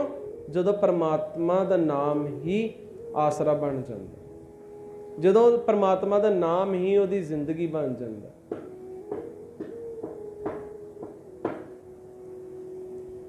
ਜਦੋਂ ਚੰਗੇ ਗਿਆਨ ਦੇ ਵਿੱਚ ਇਨਸਾਨ ਜੁੜ ਜਾਂਦਾ। ਇੱਕ ਦੇਖੋ ਉਹ ਇਨਸਾਨ ਜਿਹੜਾ ਕਿ ਗਲਤ ਕੰਮ ਕਰਦਾ, ਚੋਰੀਆਂ ਕਰਦਾ, ਉਸ ਨੂੰ ਕਿਸੇ ਨੇ ਸਮਝਾਇਆ ਕਿ ਤੂੰ, ਜਿਵੇਂ ਗੁਰੂ ਨਾਨਕ ਪਾਤਸ਼ਾਹ ਜੀ ਜਦੋਂ ਉਦਾਸੀਆਂ ਤੇ ਗਏ ਸੀਗੇ, ਉੱਥੇ ਠੱਗ ਨੂੰ ਮਿਲੇ ਨਾ, ਕਿੰਨੇ ਠੱਗਾਂ ਨੂੰ ਮਿਲੇ, ਉਹਨਾਂ ਨੂੰ ਸਮਝਾਇਆ, ਪੁਜਾਰੀ ਤਬਕੇ ਨੂੰ ਸਮਝਾਇਆ ਕਿ ਤੁਸੀਂ ਪਹਾੜਾਂ ਤੇ ਆ ਕੇ ਬੈਠ ਗਏ ਹੋ, ਦੁਨੀਆ ਨੂੰ ਤੁਸੀਂ ਸਮਝਦੇ ਨਹੀਂ, ਜਿਸ ਦੁਨੀਆ ਦੇ ਵਿੱਚ ਆਏ ਹੋ ਉਸ ਦੁਨੀਆ ਦੇ ਵਿੱਚ ਤੁਸੀਂ ਵਿਚਰ ਨਹੀਂ ਰਹੇ ਹੋ, ਤੁਹਾਡਾ ਇੱਥੇ ਆਉਣ ਦਾ ਕੀ ਫਾਇਦਾ, ਤੁਹਾਡੇ ਇੰਨੇ ਗਿਆਨ ਦਾ ਕੀ ਫਾਇਦਾ ਜੇਕਰ ਤੁਸੀਂ ਸੰਸਾਰ ਨੂੰ ਕਿਸੇ ਚੰਗੇ ਪਾਸੇ ਨਾ ਲਾ ਸਕੇ। ਠੱਗਾਂ ਨੂੰ ਸਮਝਾਇਆ ਕਿ ਕੀ ਫਾਇਦਾ ਤੁਹਾਡੀਆਂ ਠੱਗੀਆਂ ਦਾ, ਇਹ ਕਿਹੜਾ ਨਾਲ ਚੱਲ ਜਾਣੀਆਂ। ਉਹਨਾਂ ਨੂੰ ਤਰੀਕੇ ਨਾਲ ਸਮਝਾਇਆ, ਚੰਗਾ ਗਿਆਨ ਉਹਨਾਂ ਨੂੰ ਦਿੱਤਾ। ਪਰ ਕਿਉਂ ਸਮਝ ਗਏ? ਕਿਉਂਕਿ ਉਹ ਸਮਝਣਾ ਚਾਹੁੰਦੇ ਸੀਗੇ। ਹੁਣ ਦੇਖੋ ਆਪਣੇ ਕਈ ਗੁਰੂ ਘਰਾਂ ਦੇ ਵਿੱਚ ਕਿੰਨੇ ਕਮੇਟੀ ਮੈਂਬਰ ਨੇ, ਕਿੰਨੀਆਂ ਠੱਗੀਆਂ ਮਾਰਦੇ ਨੇ, ਰੁਮਾਲਾ ਸਾਹਿਬ ਲੈ ਕੇ ਸੰਗਤ ਦਿੰਦੀ ਆ। ਹਾਂ ਮੰਨਦੇ ਸੰਗਤ ਦੀਆਂ ਵੀ ਗਲਤੀਆਂ ਨੇ, ਰੁਮਾਲਾ ਸਾਹਿਬ ਦਿੰਦੇ ਰਹਿੰਦੇ ਨੇ, ਇਹਨਾਂ ਰੁਮਾਲਾ ਸਾਹਿਬ ਕਰਨੇ ਵੀ ਕੀ ਆ। ਪਰ ਕਮੇਟੀ ਮੈਂਬਰ ਉਹਨਾਂ ਰੁਮਾਲਿਆਂ ਨੂੰ ਵੇਚ ਦਿੰਦੇ ਨੇ, ਆਪਣੇ ਜੇਬਾਂ 'ਚ ਪਾ ਲੈਂਦੇ ਨੇ। ਚਲੋ ਜੇ ਵੇਚਣੇ ਹੀ ਨੇ ਠੀਕ ਹੈ, ਵੇਚਣਾ ਮਾੜੀ ਗੱਲ ਨਹੀਂ। ਹੁਣ ਇੰਨੇ ਵੱਧ ਕੇ ਕਰਨੇ ਵੀ ਕੀ ਹੈ, ਕਿਤੇ ਇਸਤੇਮਾਲ ਹੁੰਦੇ ਇਸਤੇਮਾਲ ਕਰ ਲਓ, ਨਹੀਂ ਤਾਂ ਵੇਚ ਦਿਓ। ਪਰ ਉਹ ਵੇਚੇ ਹੋਏ ਪੈਸੇ ਦਾ ਕੋਈ ਚੰਗਾ ਇਸਤੇਮਾਲ ਕੀਤਾ ਜਾਵੇ ਤਾਂ ਜ਼ਿਆਦਾ ਵਧੀਆ ਗੱਲ ਹੈ। ਨਹੀਂ ਤਾਂ ਕਿਸੇ ਲੋਕਾਂ 'ਚ ਵੰਡ ਦਿਓ, ਵਾਪਸ ਹੀ ਉਹਨਾਂ ਨੂੰ ਲਗਾ ਕੇ, ਮਹਾਰਾਜ ਦੇ ਸਰੂਪ ਨੂੰ ਲਗਾ ਕੇ ਫਿਰ ਵਾਪਸ ਕਰ ਦਿਓ ਕਿ ਘਰੇ ਪੋਥੀ ਸਾਹਿਬ ਨੇ, ਗੁਟਕਾ ਸਾਹਿਬ ਨੇ, ਉਹਨਾਂ ਦੇ ਕਵਰ ਬਣਾ ਲਓ, ਉਸੇ ਦੇ ਉਹਨਾਂ ਦੇ ਇਸਤੇਮਾਲ 'ਚ ਆ ਜਾਣਗੇ। ਤੇ ਅਗਲੇ ਉਸੇ ਵੇਲੇ ਨਾਲੇ ਉਹਨਾਂ ਨੂੰ ਸਮਝਾਓ ਕਿ ਜਿਹੜੀ ਚੀਜ਼ ਗੁਰੂ ਘਰ ਨੂੰ ਲੋੜ ਹੁੰਦੀ ਹੈ ਤੁਸੀਂ ਉਹ ਦਿਆ ਕਰੋ, ਰੁਮਾਲਿਆਂ 'ਚ ਨਾ ਫਸ ਕੇ ਰਹੋ। ਇਸੇ ਤਰ੍ਹਾਂ ਹੀ ਹੌਲੀ ਹੌਲੀ ਹੌਲੀ ਹੌਲੀ ਬਦਲਾਅ ਆਊਗਾ, ਕਿਉਂਕਿ ਗੁਰਦੁਆਰਿਆਂ 'ਚ ਇੰਨੇ ਰੁਮਾਲੇ ਹੋ ਗਏ ਨੇ ਕਿ ਰੁਮਾਲਿਆਂ ਦੇ ਬਿਜ਼ਨਸ ਸ਼ੁਰੂ ਹੋ ਚੁੱਕਿਆ ਗੁਰੂ ਘਰਾਂ ਦੇ ਵਿੱਚ।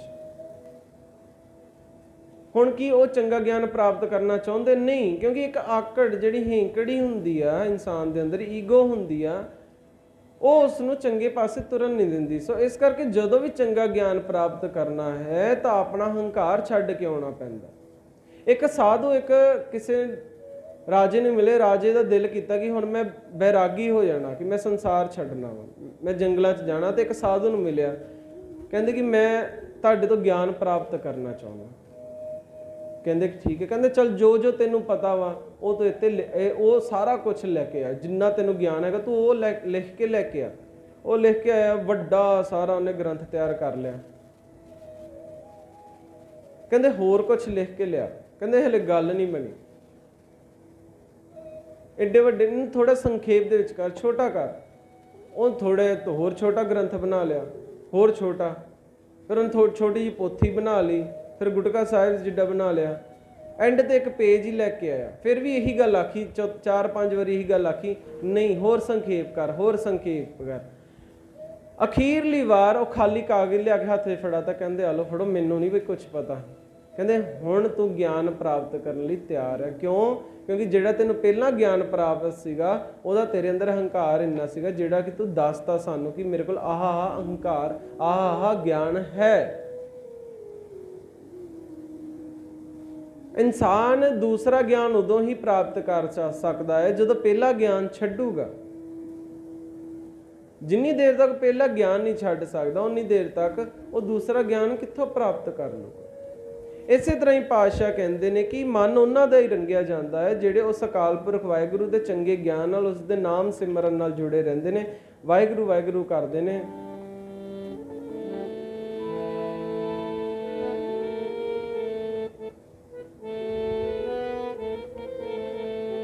ਉਸ ਦੇ ਗਿਆਨ ਦੇ ਨਾਲ ਜੁੜੇ ਰਹਿੰਦੇ ਨੇ, ਉਸ ਦਾ ਮੈਡੀਟੇਸ਼ਨ ਕਰਦੇ ਨੇ। ਮੈਡੀਟੇਸ਼ਨ ਸਾਧ ਸੰਗਤ ਕਰਨੀ ਬਹੁਤ ਜ਼ਰੂਰੀ ਹੈ। ਆਪਾਂ ਕਹਿੰਦੇ ਅਸੀਂ ਖਿਜੇ ਕਿਉਂ ਰਹਿੰਦੇ? ਕਿਉਂਕਿ ਅਸੀਂ ਆਪਣੇ ਦਿਮਾਗ ਨੂੰ ਸ਼ਾਂਤ ਨਹੀਂ ਕਰ ਪਾ ਰਹੇ ਹੈਗੇ। ਸ਼ਾਂਤ ਕਿਵੇਂ ਹੋਊਗਾ? ਧਿਆਨ ਲਾਉਣਾ ਸ਼ੁਰੂ ਕਰੋ, 2 ਮਿੰਟ 3 ਮਿੰਟ 5 ਮਿੰਟ, ਅੱਗੇ ਕਾਪੀ ਰੱਖ ਲਓ, ਪੈਨ ਰੱਖ ਲਓ। ਜਦੋਂ ਧਿਆਨ ਲਾਉਣਾ, ਜਿਵੇਂ ਦੇ ਵੀ ਖਿਆਲ, ਚੰਗੇ ਮੰਦੇ ਗੰਦੇ ਜਿਹੋ ਜਿਹੇ ਵੀ ਖਿਆਲ ਹੁੰਦੇ ਨੇ, ਉਸ ਕਾਪੀ ਤੇ ਲਿਖਣੇ ਸ਼ੁਰੂ ਕਰ ਦਿਓ। ਕਿਉਂਕਿ ਇੱਕ ਵਾਰੀ ਜਦੋਂ ਕਾਪੀ ਤੇ ਉਤਰ ਗਏ, ਉਹਦੇ 'ਚ ਅੱਧੇ ਖਿਆਲ ਸਾਡੇ ਇਹੋ ਜਿਹੇ ਨੇ ਜਿਹੜੇ ਖਤਮ ਹੀ ਹੋ ਜਾਣੇ ਲਿਖਦੇ ਸਾਰੇ। ਕਿਉਂਕਿ ਕੁਝ ਕੁ ਖਿਆਲ ਜਿਹੜੇ ਸਾਡੇ ਅਸੀਂ ਪ੍ਰਗਟ ਨਹੀਂ ਕਰ ਪਾਉਂਦੇ ਹੈਗੇ, ਉਹ ਪ੍ਰਗਟ ਕਰਨੇ ਜ਼ਰੂਰੀ ਹੁੰਦੇ ਨੇ। ਜਦੋਂ ਪ੍ਰਗਟ ਹੋ ਜਾਂਦੇ ਨੇ, ਕਈ ਖਿਆਲ ਪ੍ਰਗਟ ਕਰਨ ਦੇ ਨਾਲ ਹੀ ਖਤਮ ਹੋ ਜਾਂਦੇ ਨੇ। ਸੋ ਉਸ ਵਾਹਿਗੁਰੂ ਦੇ ਜਾਪ ਨਾਲ, ਉਸ ਵਾਹਿਗੁਰੂ ਦੇ ਧਿਆਨ ਨਾਲ ਅਸੀਂ ਆਪਣੀ ਲਾਈਫ ਨੂੰ ਬਹੁਤ ਵਧੀਆ ਕਰ ਸਕਦੇ ਹਾਂ।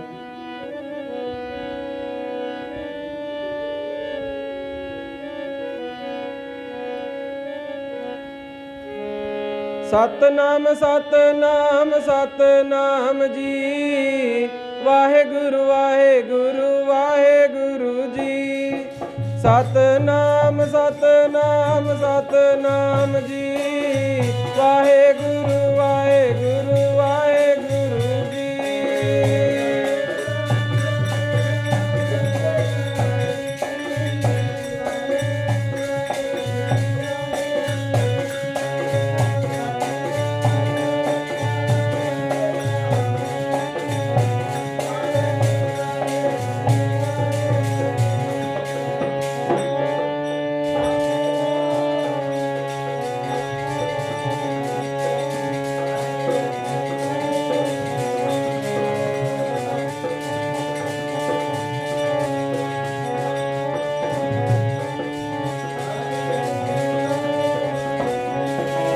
ਸਤਨਾਮ ਸਤਨਾਮ ਸਤਨਾਮ ਜੀ, ਵਾਹਿਗੁਰੂ ਵਾਹਿਗੁਰੂ ਵਾਹਿਗੁਰੂ ਜੀ।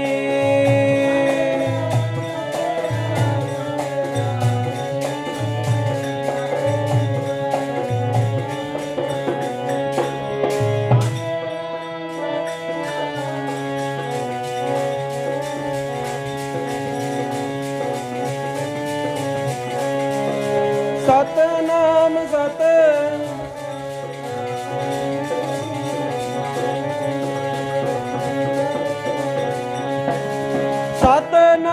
ਸਤਨਾਮ ਸਤਨਾਮ ਸਤਨਾਮ ਜੀ, ਵਾਹਿਗੁਰੂ ਵਾਹਿਗੁਰੂ ਵਾਹਿਗੁਰੂ ਜੀ।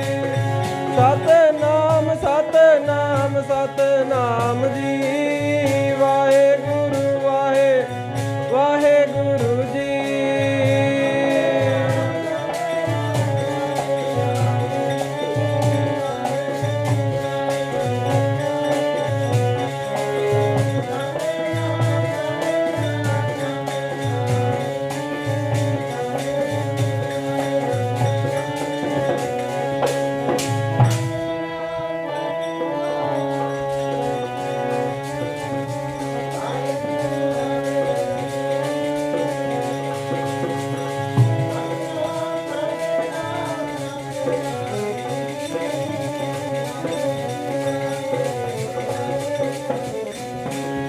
ਸਤਨਾਮ ਸਤਨਾਮ ਸਤਨਾਮ ਜੀ, ਵਾਹਿਗੁਰੂ ਵਾਹਿਗੁਰੂ ਵਾਹਿਗੁਰੂ ਜੀ।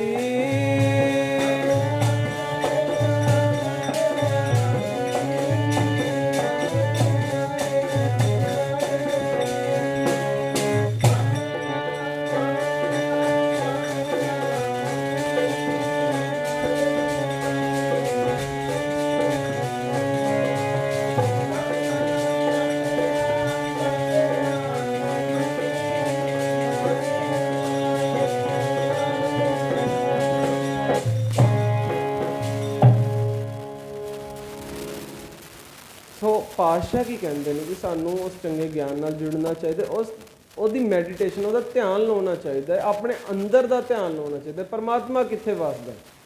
ਉਹ ਸਾਡੇ ਅੰਦਰ ਵਸਦਾ। ਬਾਹਰ ਤਲਾਸ਼ਾਂ ਕਰਨ ਨਾਲ, ਜੰਗਲਾਂ 'ਚ ਜਾਣ ਦਾ ਕੋਈ ਫਾਇਦਾ ਨਹੀਂ ਹੈ ਜੇਕਰ ਅਸੀਂ ਆਪਣੇ ਅੰਦਰ ਨਾ ਉਸ ਪਰਮਾਤਮਾ ਨੂੰ ਲੱਭਿਆ।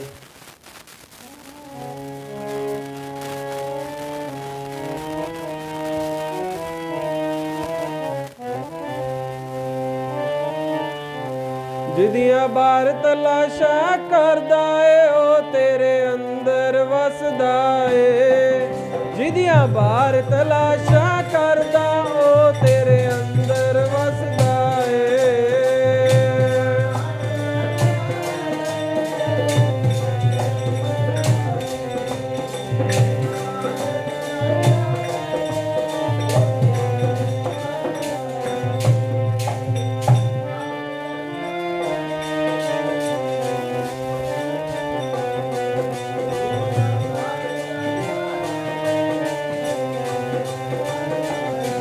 ਉਹ ਜਿਹਦੀਆਂ ਬਾਹਰ ਤਲਾਸ਼ਾਂ ਕਰਦਾ, ਜਿਹਦੀਆਂ ਬਾਹਰ ਤਲਾਸ਼ਾਂ ਕਰਦਾ ਉਹ ਤੇਰੇ ਅੰਦਰ ਵਸਦਾ ਏ। ਜਿਹਦੀਆਂ ਬਾਹਰ ਤਲਾਸ਼ਾਂ ਕਰਦਾ ਏ ਉਹ ਤੇਰੇ ਅੰਦਰ ਵਸਦਾ ਏ।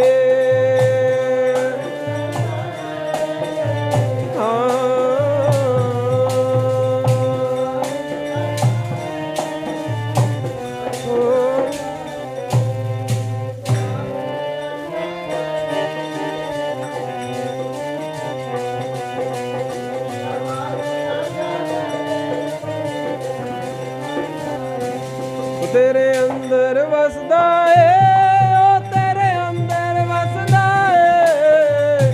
ਅੰਦਰ ਵਸਦਾ ਏ, ਉਹ ਤੇਰੇ ਅੰਦਰ ਵਸਦਾ ਏ।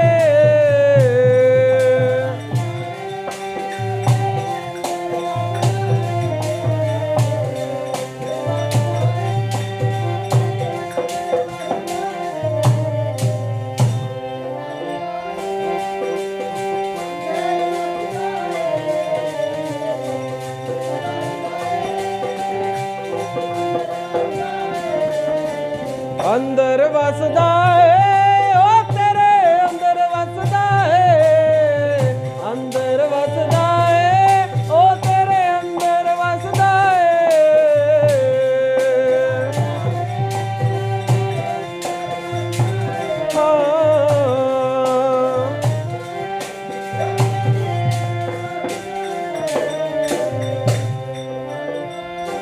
ਬਾਹਰ ਲੱਭਣ ਦਾ ਕੋਈ ਫਾਇਦਾ ਨਹੀਂ।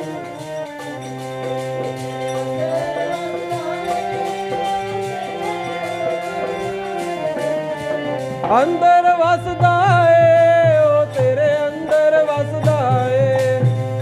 ਅੰਦਰ ਵਸਦਾ ਏ, ਉਹ ਤੇਰੇ ਅੰਦਰ ਵਸਦਾ ਏ। ਉਹ ਤੇਰੇ ਅੰਦਰ ਵਸਦਾ ਏ। ਹੋ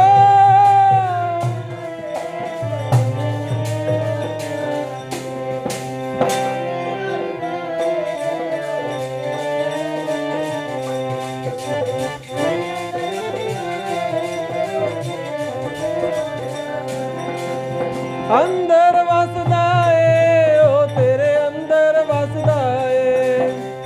ਅੰਦਰ ਵਸਦਾ ਏ, ਉਹ ਤੇਰੇ ਅੰਦਰ ਵਸਦਾ ਏ।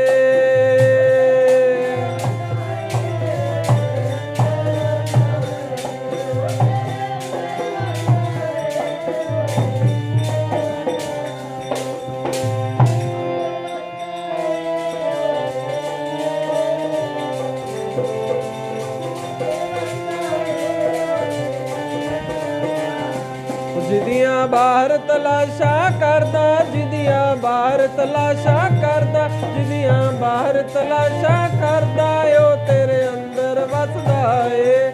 ਜਿਹਦੀਆਂ ਬਾਹਰ ਤਲਾਸ਼ਾਂ ਕਰਦਾ ਉਹ ਤੇਰੇ ਅੰਦਰ ਵਸਦਾ ਏ।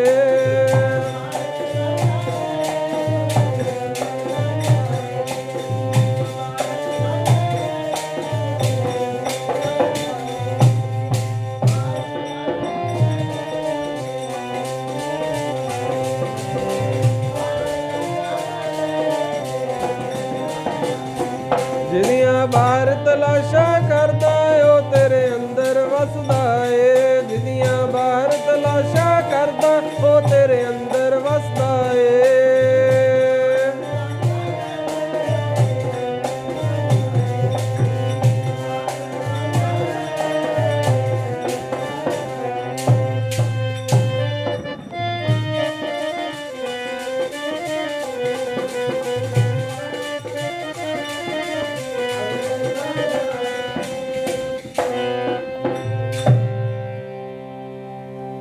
ਬਾਹਰ ਨਾ ਲੱਭਣ ਚੱਲੀਏ, ਉਹਨੂੰ ਆਪਣੇ ਅੰਦਰ ਹਿਰਦੇ ਦੇ ਵਿੱਚ ਲੱਭੀਏ। ਉਹ ਕਿਵੇਂ ਹੋ ਸਕਦਾ? ਜਦੋਂ ਅਸੀਂ ਉਸ ਵਾਹਿਗੁਰੂ ਦਾ, ਉਸ ਦਾ ਜਾਪ, ਉਸ ਵਾਹਿਗੁਰੂ ਗੁਰੂ ਮੰਤਰ ਦਾ ਜਾਪ ਕਰਾਂਗੇ।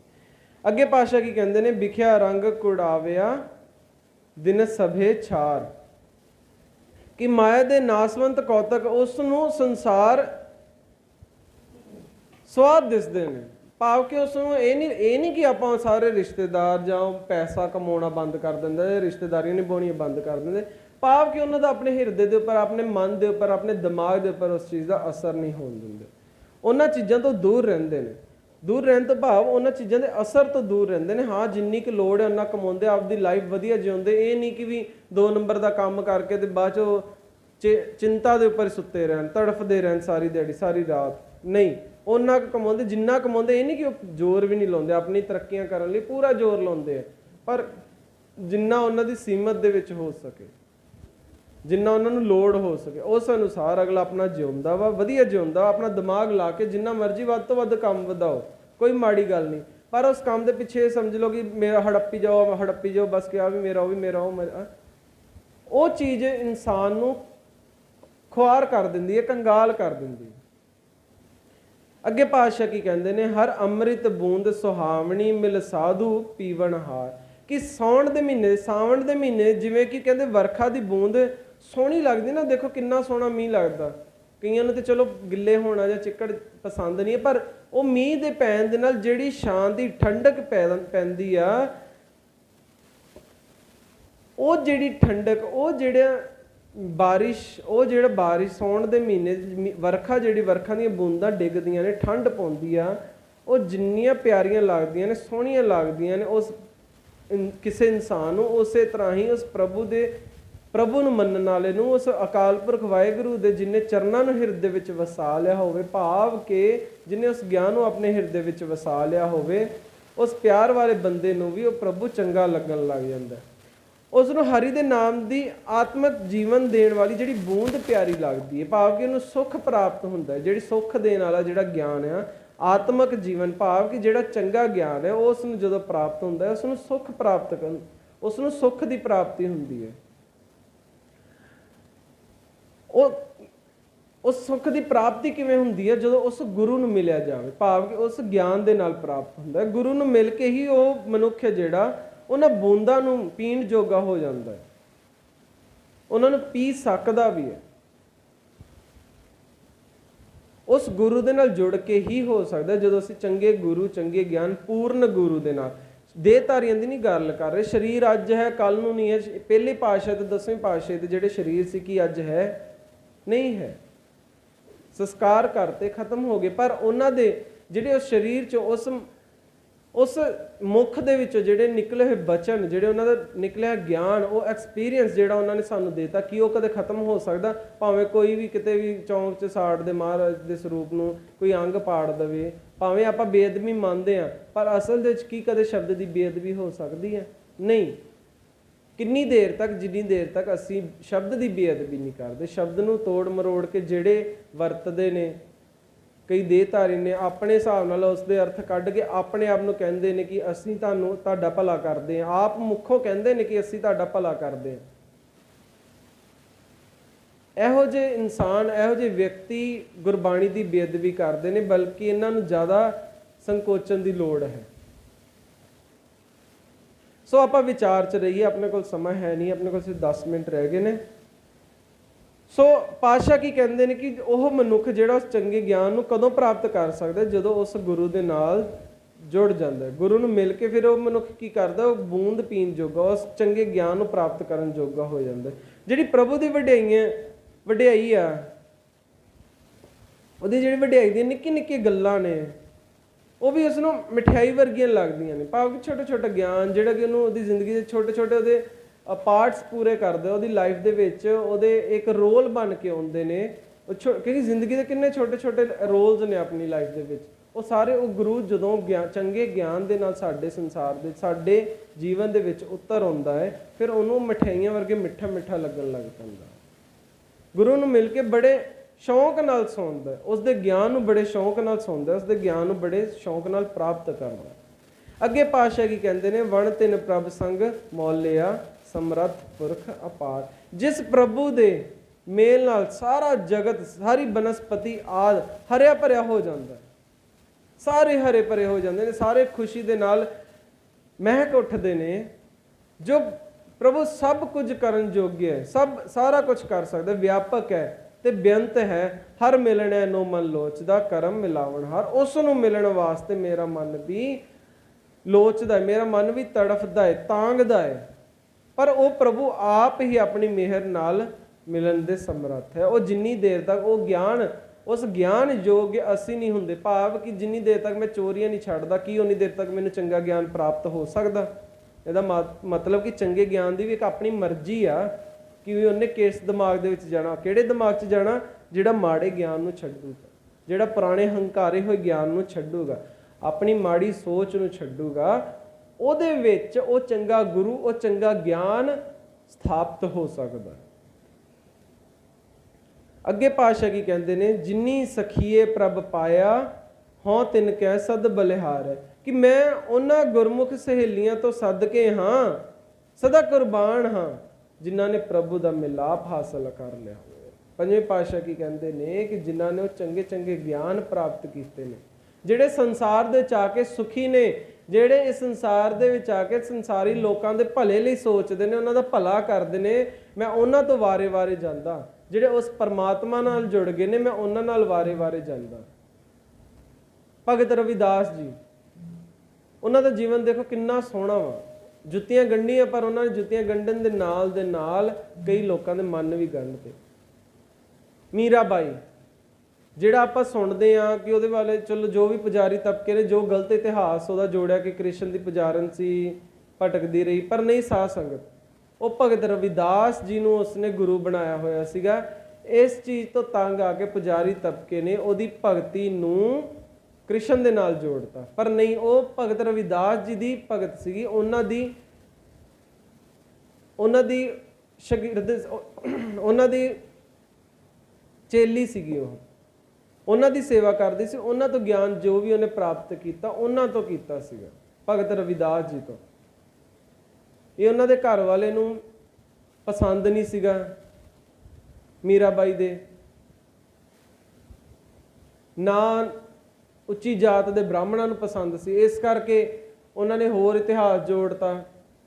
ਭਗਤ ਰਵਿਦਾਸ ਜੀ ਨੂੰ ਵੀ ਉਹਨਾਂ ਨੇ ਕਹਿੰਦੇ ਸੀਨੇ 'ਚ ਆਪ ਖੰਜਰ ਮਾਰ ਕੇ ਮਾਰਿਆ, ਪਰ ਜਿਹੜੀਆਂ ਆਪਾਂ ਕਈ ਤਸਵੀਰਾਂ ਦੇਖਦੇ, ਕਈ ਇਤਿਹਾਸਕਾਰਾਂ ਤੋਂ ਸੁਣਦੇ ਹਾਂ ਕਿ ਉਹਨਾਂ ਨੇ ਆਪਣਾ ਸੀਨਾ ਚੀਰ ਕੇ ਦਿਖਾਇਆ ਕਿ ਮੇਰੇ ਅੰਦਰ ਰਾਮ ਵਸਦਾ, ਪਰ ਨਹੀਂ ਸਾਧ ਸੰਗਤ, ਬਲਕਿ ਉਹਨਾਂ ਨੂੰ ਮਾਰਿਆ ਗਿਆ ਸੀ, ਉਹਨਾਂ ਦਾ ਕਤਲ ਕੀਤਾ ਗਿਆ ਸੀ। ਜੋ ਦਾਸ ਨੇ ਇਤਿਹਾਸ ਸੁਣਿਆ ਔਰ ਪੜ੍ਹਿਆ ਇੱਕ ਦੋ ਕਥਾਵਾਚਕਾਂ ਤੋਂ।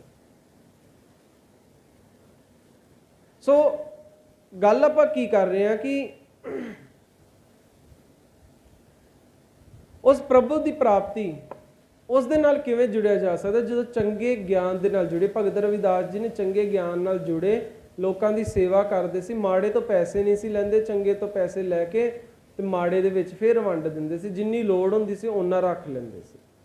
ਸੋ ਇਹ ਚੰਗੇ ਚੰਗੇ ਗਿਆਨ ਪਾਤਸ਼ਾਹ ਕਹਿੰਦੇ ਇਹੋ ਜਿਹੇ ਜਿਹੜੇ ਸੇਵਕ ਨੇ ਉਸ ਅਕਾਲ ਪੁਰਖ ਵਾਹਿਗੁਰੂ ਦੇ, ਉਸ ਕੁਦਰਤ ਦੇ, ਉਸ ਕੁਦਰਤ ਦੇ ਬਣਾਏ ਹੋਏ ਲੋਕਾਂ ਦੇ ਜਿਹੜੇ ਸੇਵਕ ਨੇ, ਉਹ ਮੇਰੇ ਮਨ ਨੂੰ ਬਹੁਤ ਭਾਉਂਦੇ ਨੇ। ਜਿਨੀ ਸਖੀਏ ਪ੍ਰਭ ਪਾਇਆ ਹੋਂ ਤਿਨ ਕੈ ਸਦ ਬਲਿਹਾਰ, ਕਿ ਮੈਂ ਉਹਨਾਂ ਤੋਂ ਬਲਿਹਾਰ ਜਾਂਦਾ ਜਿਨ੍ਹਾਂ ਨੇ ਉਸ ਪਰਮਾਤਮਾ ਨੂੰ ਪਾ ਲਿਆ, ਉਸ ਚੰਗੇ ਗਿਆਨ ਨੂੰ ਪਾ ਲਿਆ, ਜਿਹਨੇ ਉਸ ਸੁਸਾਇਟੀ, ਉਸ ਲੋਕਾਂ ਲਈ ਚੰਗੇ ਕਰਮ ਕਰਨੇ ਸ਼ੁਰੂ ਕਰ ਦਿੱਤੇ। ਨਾਨਕ ਹਰ ਜੀ ਮਇਆ ਕਰ ਸ਼ਬਦ ਸਵਾਰਨ ਹਾਰ, ਕਿ ਅੱਗੇ ਪਾਤਸ਼ਾਹ ਕੀ ਕਹਿੰਦੇ ਨੇ, ਹੇ ਨਾਨਕ ਬੇਨਤੀ ਕਰ ਤੇ ਆਖ ਕਿ ਮੇਰੇ ਉੱਤੇ ਮਿਹਰ ਕਰੋ ਵਾਹਿਗੁਰੂ, ਤੂੰ ਆਪ ਹੀ ਗੁਰੂ ਦੇ ਸ਼ਬਦ ਦੀ ਰਾਹੀਂ ਮੇਰੀ ਜਿੰਦ ਨੂੰ ਸਵਾਰਨ ਜੋਗਾ ਹੈ। ਕਿ ਗੁਰੂ ਦੇਖੋ, ਆਪਾਂ ਸਰੀਰਾਂ ਦੀ ਗੱਲ ਕਰੀਏ ਕਿ ਸਰੀਰ ਹੈ ਨਹੀਂ ਹੈ, ਪਾਤਸ਼ਾਹ ਨੇ, ਗੁਰੂ ਨਾਨਕ ਦੇਵ ਜੀ ਨੇ ਵੀ ਸ਼ੁਰੂ ਤੋਂ ਇੱਕੋ ਹੀ ਗੱਲ ਆਖੀ, ਸ਼ਬਦ ਗੁਰੂ ਸੁਰਤ ਧੁਨ ਚੇਲਾ। ਜਦੋਂ ਉਹਨਾਂ ਨੂੰ ਸਾਧੂਆਂ ਨੇ ਆਖਿਆ, ਜਦੋਂ ਸਿੱਧਾਂ ਨਾਲ ਗੋਸ਼ਟਾਂ ਹੋਈਆਂ ਤਾਂ ਉਹਨਾਂ ਨੂੰ ਪਾਤਸ਼ਾਹ ਨੇ ਪੁੱਛਿਆ ਕਿ ਤੁਸੀਂ ਕਿਹਦੇ ਗੁਰੂ ਹੋ, ਤੁਹਾਡਾ ਗੁਰੂ ਕੌਣ ਹੈ, ਮਾਫ ਕਰਿਓ, ਤੁਹਾਡਾ ਗੁਰੂ ਕੌਣ ਹੈ ਔਰ ਤੁਸੀਂ ਕਿਹਦੇ ਚੇਲੇ ਹੋ। ਤਾਂ ਪਾਤਸ਼ਾਹ ਨੇ ਆਖਿਆ ਸ਼ਬਦ ਗੁਰੂ ਸੁਰਤ ਧੁਨ ਚੇਲਾ। ਇਸ ਤੋਂ ਕੀ ਭਾਵ ਬਣਦਾ ਹੈ ਕਿ ਅਸੀਂ ਗੁਰੂ ਨਾਨਕ ਦੇਵ ਜੀ ਦੇ ਚੇਲੇ ਨਹੀਂ ਹਾਂ, ਅਸੀਂ ਚੰਗੇ ਗਿਆਨ ਦੇ ਜਾਂ ਉਹਨਾਂ ਦੇ ਬਖਸ਼ੇ ਹੋਏ ਗਿਆਨ ਦੇ ਚੇਲੇ ਹਾਂ, ਜਿਹੜੇ ਸਾਡੀ ਜ਼ਿੰਦਗੀ ਸਵਾਰਦਾ। ਗੁਰੂ ਨਾਨਕ ਪਾਤਸ਼ਾਹ ਨੇ ਸਾਡੀ ਜ਼ਿੰਦਗੀ ਨਹੀਂ ਸਵਾਰਨੀ, ਗੁਰੂ ਨਾਨਕ ਪਾਤਸ਼ਾਹ ਜੀ ਦੇ ਮਹਾਨ ਬਖਸ਼ੇ ਹੋਏ ਗਿਆਨ ਨੇ ਸਾਡੀ ਜ਼ਿੰਦਗੀ ਸਵਾਰਨੀ। ਉਹਨੇ ਸਾਡੀ ਜ਼ਿੰਦਗੀ ਨੂੰ ਸਿੱਧੇ ਰਸਤੇ ਲਾਉਣਾ। ਪਾਤਸ਼ਾਹ ਨੇ ਸਾਰੀ ਜ਼ਿੰਦਗੀ ਇੱਕੋ ਗੱਲ ਸਮਝਾਈ ਕਿ ਸਰੀਰਾਂ ਨਾਲ ਨਹੀਂ ਜੁੜਨਾ, ਮੇਰੇ ਨਾਲ ਨਹੀਂ ਜੁੜਨਾ। ਮੈਂ ਜਿਹੜਾ ਗਿਆਨ ਦੇ ਰਿਹਾ ਵਾਂ, ਜੋ ਸੰਸਾਰ ਤੋਂ ਮੈਂ ਅਲੱਗ-ਅਲੱਗ ਇੰਨੀ ਦੂਰ ਦੂਰ ਜਾ ਕੇ ਇਕੱਠਾ ਕਰਕੇ ਲੈ ਆਇਆ ਵਾਂ, ਉਹਦੇ ਨਾਲ ਜੁੜਨਾ ਵਾ, ਤਾਂ ਹੀ ਅਸੀਂ ਸ਼ਾਂਤੀ ਪ੍ਰਾਪਤ ਕਰ ਸਕਦੇ ਹਾਂ। ਤੇ ਇਸੇ ਤਰ੍ਹਾਂ ਹੀ ਗੁਰੂ ਨਾਨਕ ਪਾਤਸ਼ਾਹ ਕਹਿੰਦੇ ਨੇ, ਪੰਜਵੇਂ ਪਾਤਸ਼ਾਹ ਕਹਿੰਦੇ ਨੇ, ਪੰਜਵੇਂ ਨਾਨਕ ਕਹਿ ਰਹੇ ਨੇ ਕਿ ਵੀ ਮੇਰੇ ਉੱਪਰ ਮਿਹਰ ਕਰ, ਤੂੰ ਆਪ ਹੀ ਕਰ ਸਕਦਾ। ਉਹ ਕਿਵੇਂ ਕਰ ਸਕਦਾ? ਸ਼ਬਦ ਦੇ ਰਾਹੀਂ। ਸ਼ਬਦ ਗੁਰੂ ਸੁਰਤ ਤੁਨ ਚੇਲਾ, ਆਪਣੀ ਸੁਰਤ ਨੂੰ ਚੇਲਾ ਬਣਾਈਏ ਉਸ ਸ਼ਬਦ ਦੇ, ਤਾਂ ਜੋ ਕਿ ਅਸੀਂ ਸ਼ਬਦ ਦੇ ਅਧੀਨ ਹੋ ਕੇ ਆਪਣੀ ਜ਼ਿੰਦਗੀ ਨੂੰ ਵਧੀਆ ਤਰੀਕੇ ਸਰ ਚਲਾ ਸਕੀਏ। ਅਖੀਰ ਦੇ ਪਾਤਸ਼ਾਹ ਕੀ ਕਹਿੰਦੇ ਨੇ? ਸਾਵਣ ਤਿਨਾ ਸੁਹਾਗਣੀ ਜਿਨ ਰਾਮ ਨਾਮ ਔਰ ਹਾਰ। ਭਾਵ ਕਿ ਸਾਵਣ ਦਾ ਜਿਹੜਾ ਮਹੀਨਾ ਉਹਨਾਂ ਭਾਗਾਂ ਵਾਲੇ ਜਿਹੜੇ ਜੀਵ ਇਸਤਰੀ ਨੇ, ਉਹਨਾਂ ਵਾਸਤੇ ਖੇੜਾ ਤੇ ਠੰਡ ਲਿਆਉਣ ਵਾਲਾ, ਜਿਨ੍ਹਾਂ ਨੂੰ ਸ਼ੌਂਕ ਹੈ ਬਾਰਿਸ਼ ਦਾ। ਜਿਵੇਂ ਆਪਾਂ ਪਹਿਲਾਂ ਵਿਚਾਰ ਕੀਤੀ, ਕਈਆਂ ਨੂੰ ਵਧੀਆ ਨਹੀਂ ਲੱਗਦੀ ਬਾਰਿਸ਼, ਪਰ ਕਈਆਂ ਨੂੰ ਬਹੁਤ ਵਧੀਆ ਲੱਗਦੀ। ਉਹਨਾਂ ਲਈ ਠੰਡ ਪਾਉਂਦੀ ਹੈ, ਉਹਨਾਂ ਨੂੰ ਵਧੀਆ ਲੱਗਦੀ ਕਿ ਮੈਂ ਇਹਦੇ 'ਚ ਨਹਾਵਾਂ, ਮੈਂ ਇਹਦੇ ਕੋਲੇ ਬੈਠ ਕੇ, ਕੋਈ ਕਹਿੰਦਾ ਕੀਰਤਨ ਕਰਾਂ, ਕੋਈ ਕਹਿੰਦਾ ਮੈਂ ਕਿਤੇ ਘੁੰਮਣ ਜਾਵਾਂ, ਕੋਈ ਕਹਿੰਦਾ ਮੈਂ ਇੱਥੇ ਬੈਠ ਕੇ ਗਾਣੇ ਸੁਣਾ। ਪਰ ਜਿਹੜਾ ਚੰਗਾ ਗਿਆਨ ਉਸ ਦੇ ਪ੍ਰਾਪਤ ਕਰਦੇ, ਜਿਹੜਾ ਉਸ ਬਾਰਿਸ਼, ਜਿਵੇਂ ਬਾਰਿਸ਼ ਪੈ ਕੇ ਸਾਡਾ ਹਿਰਦਾ ਸ਼ਾਂਤ ਹੁੰਦਾ ਹੈ, ਇਸੇ ਤਰ੍ਹਾਂ ਹੀ ਚੰਗੇ ਗਿਆਨ ਦੇ ਨਾਲ ਸਾਡਾ ਮਨ ਸ਼ਾਂਤ ਹੁੰਦਾ।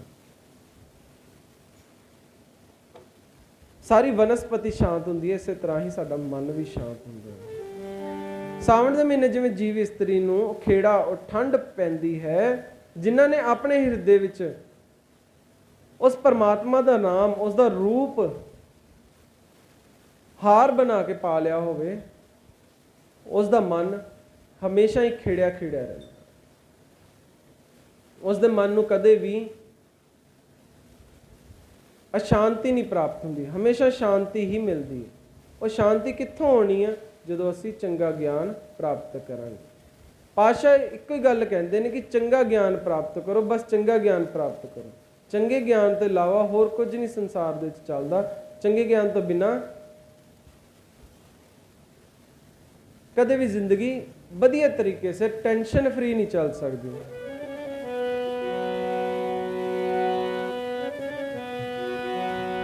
ਉਸ ਚੰਗੇ, ਉਸ ਗੁਰੂ ਦੇ, ਉਸ ਗਿਆਨ ਦੇ ਗੁਣ ਗਾਈਏ, ਉਸ ਪੂਰੇ ਦੇ ਗੁਣ ਗਾਈਏ।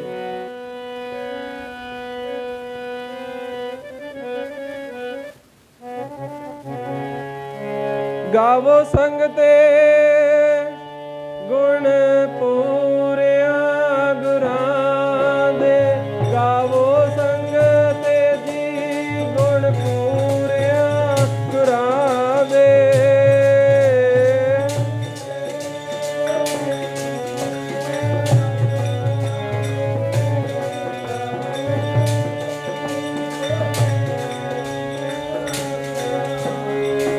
ਗਾਵੋ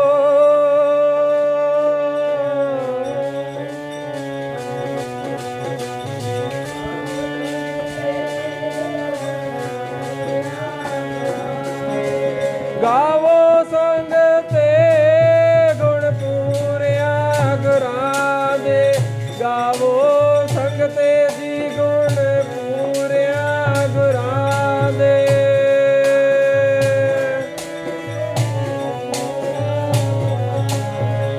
ਗਾਵੋ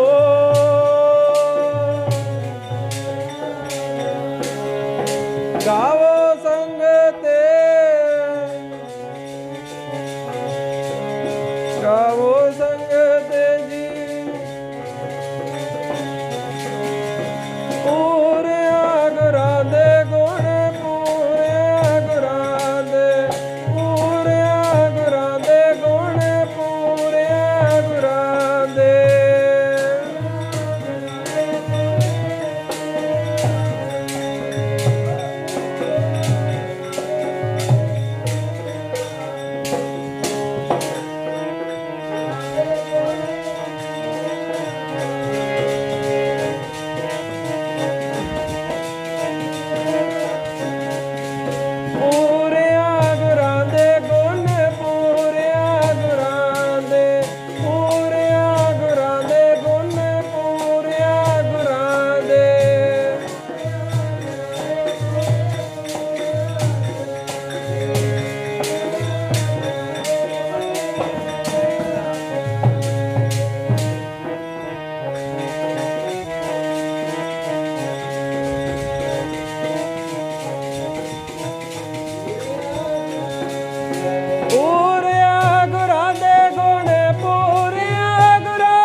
सावन सरसी कामणी चरण कमल स्यो प्यार मन तन रत्ता सच रंग इको नाम आधार विखिया रंग कुड़ाविया दिस सार हरे अमृत बूंद सुहावनी मिल साधु पीवन हार बिन तिन प्रभ संग बिन तिन प्रभ संग मोलिया समृत पुरख अपार हर मिलने नो मन हर मिलने नो मन लोचदा कर्म मिलावन हार जिनी सखिए प्रभ पाया हो तिनके सद बलिहार नानक हर जी मया कर शब्द सवारण हार सावन तिना सुहागणी जिन राम नाम रहार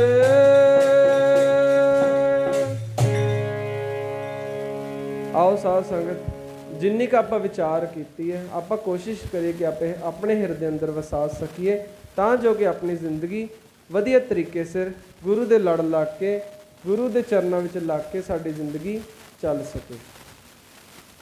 ਸੋ ਕੋਸ਼ਿਸ਼ ਕਰਿਆ ਕਰੀਏ ਕਿ ਆਪਾਂ ਹਰ ਇੱਕ ਮਹੀਨੇ ਆਪਾਂ ਜਿਹੜੇ ਸੰਗਰਾਂਦ ਤੇ ਆਪਾਂ ਅੰਮ੍ਰਿਤ ਵੇਲੇ ਦੀਵਾਨ ਸਜਾਉਂਦੇ ਹਾਂ ਕੋਸ਼ਿਸ਼ ਕਰੀਏ ਕਿ ਆਪਾਂ ਵੀ ਹਰ ਸੰਗਰਾਂਦ ਤੇ ਪਹੁੰਚਿਆ ਕਰੀਏ ਤਾਂ ਜੋ ਕਿ ਸਾਡਾ ਅਸੀਂ ਜੋ ਵਿਚਾਰ ਰਲ ਮਿਲ ਬੈਠ ਕੇ ਗੁਰੂ ਮਹਾਰਾਜ ਜੀ ਦੇ ਚਰਨਾਂ ਵਿੱਚ ਕਰੀਏ।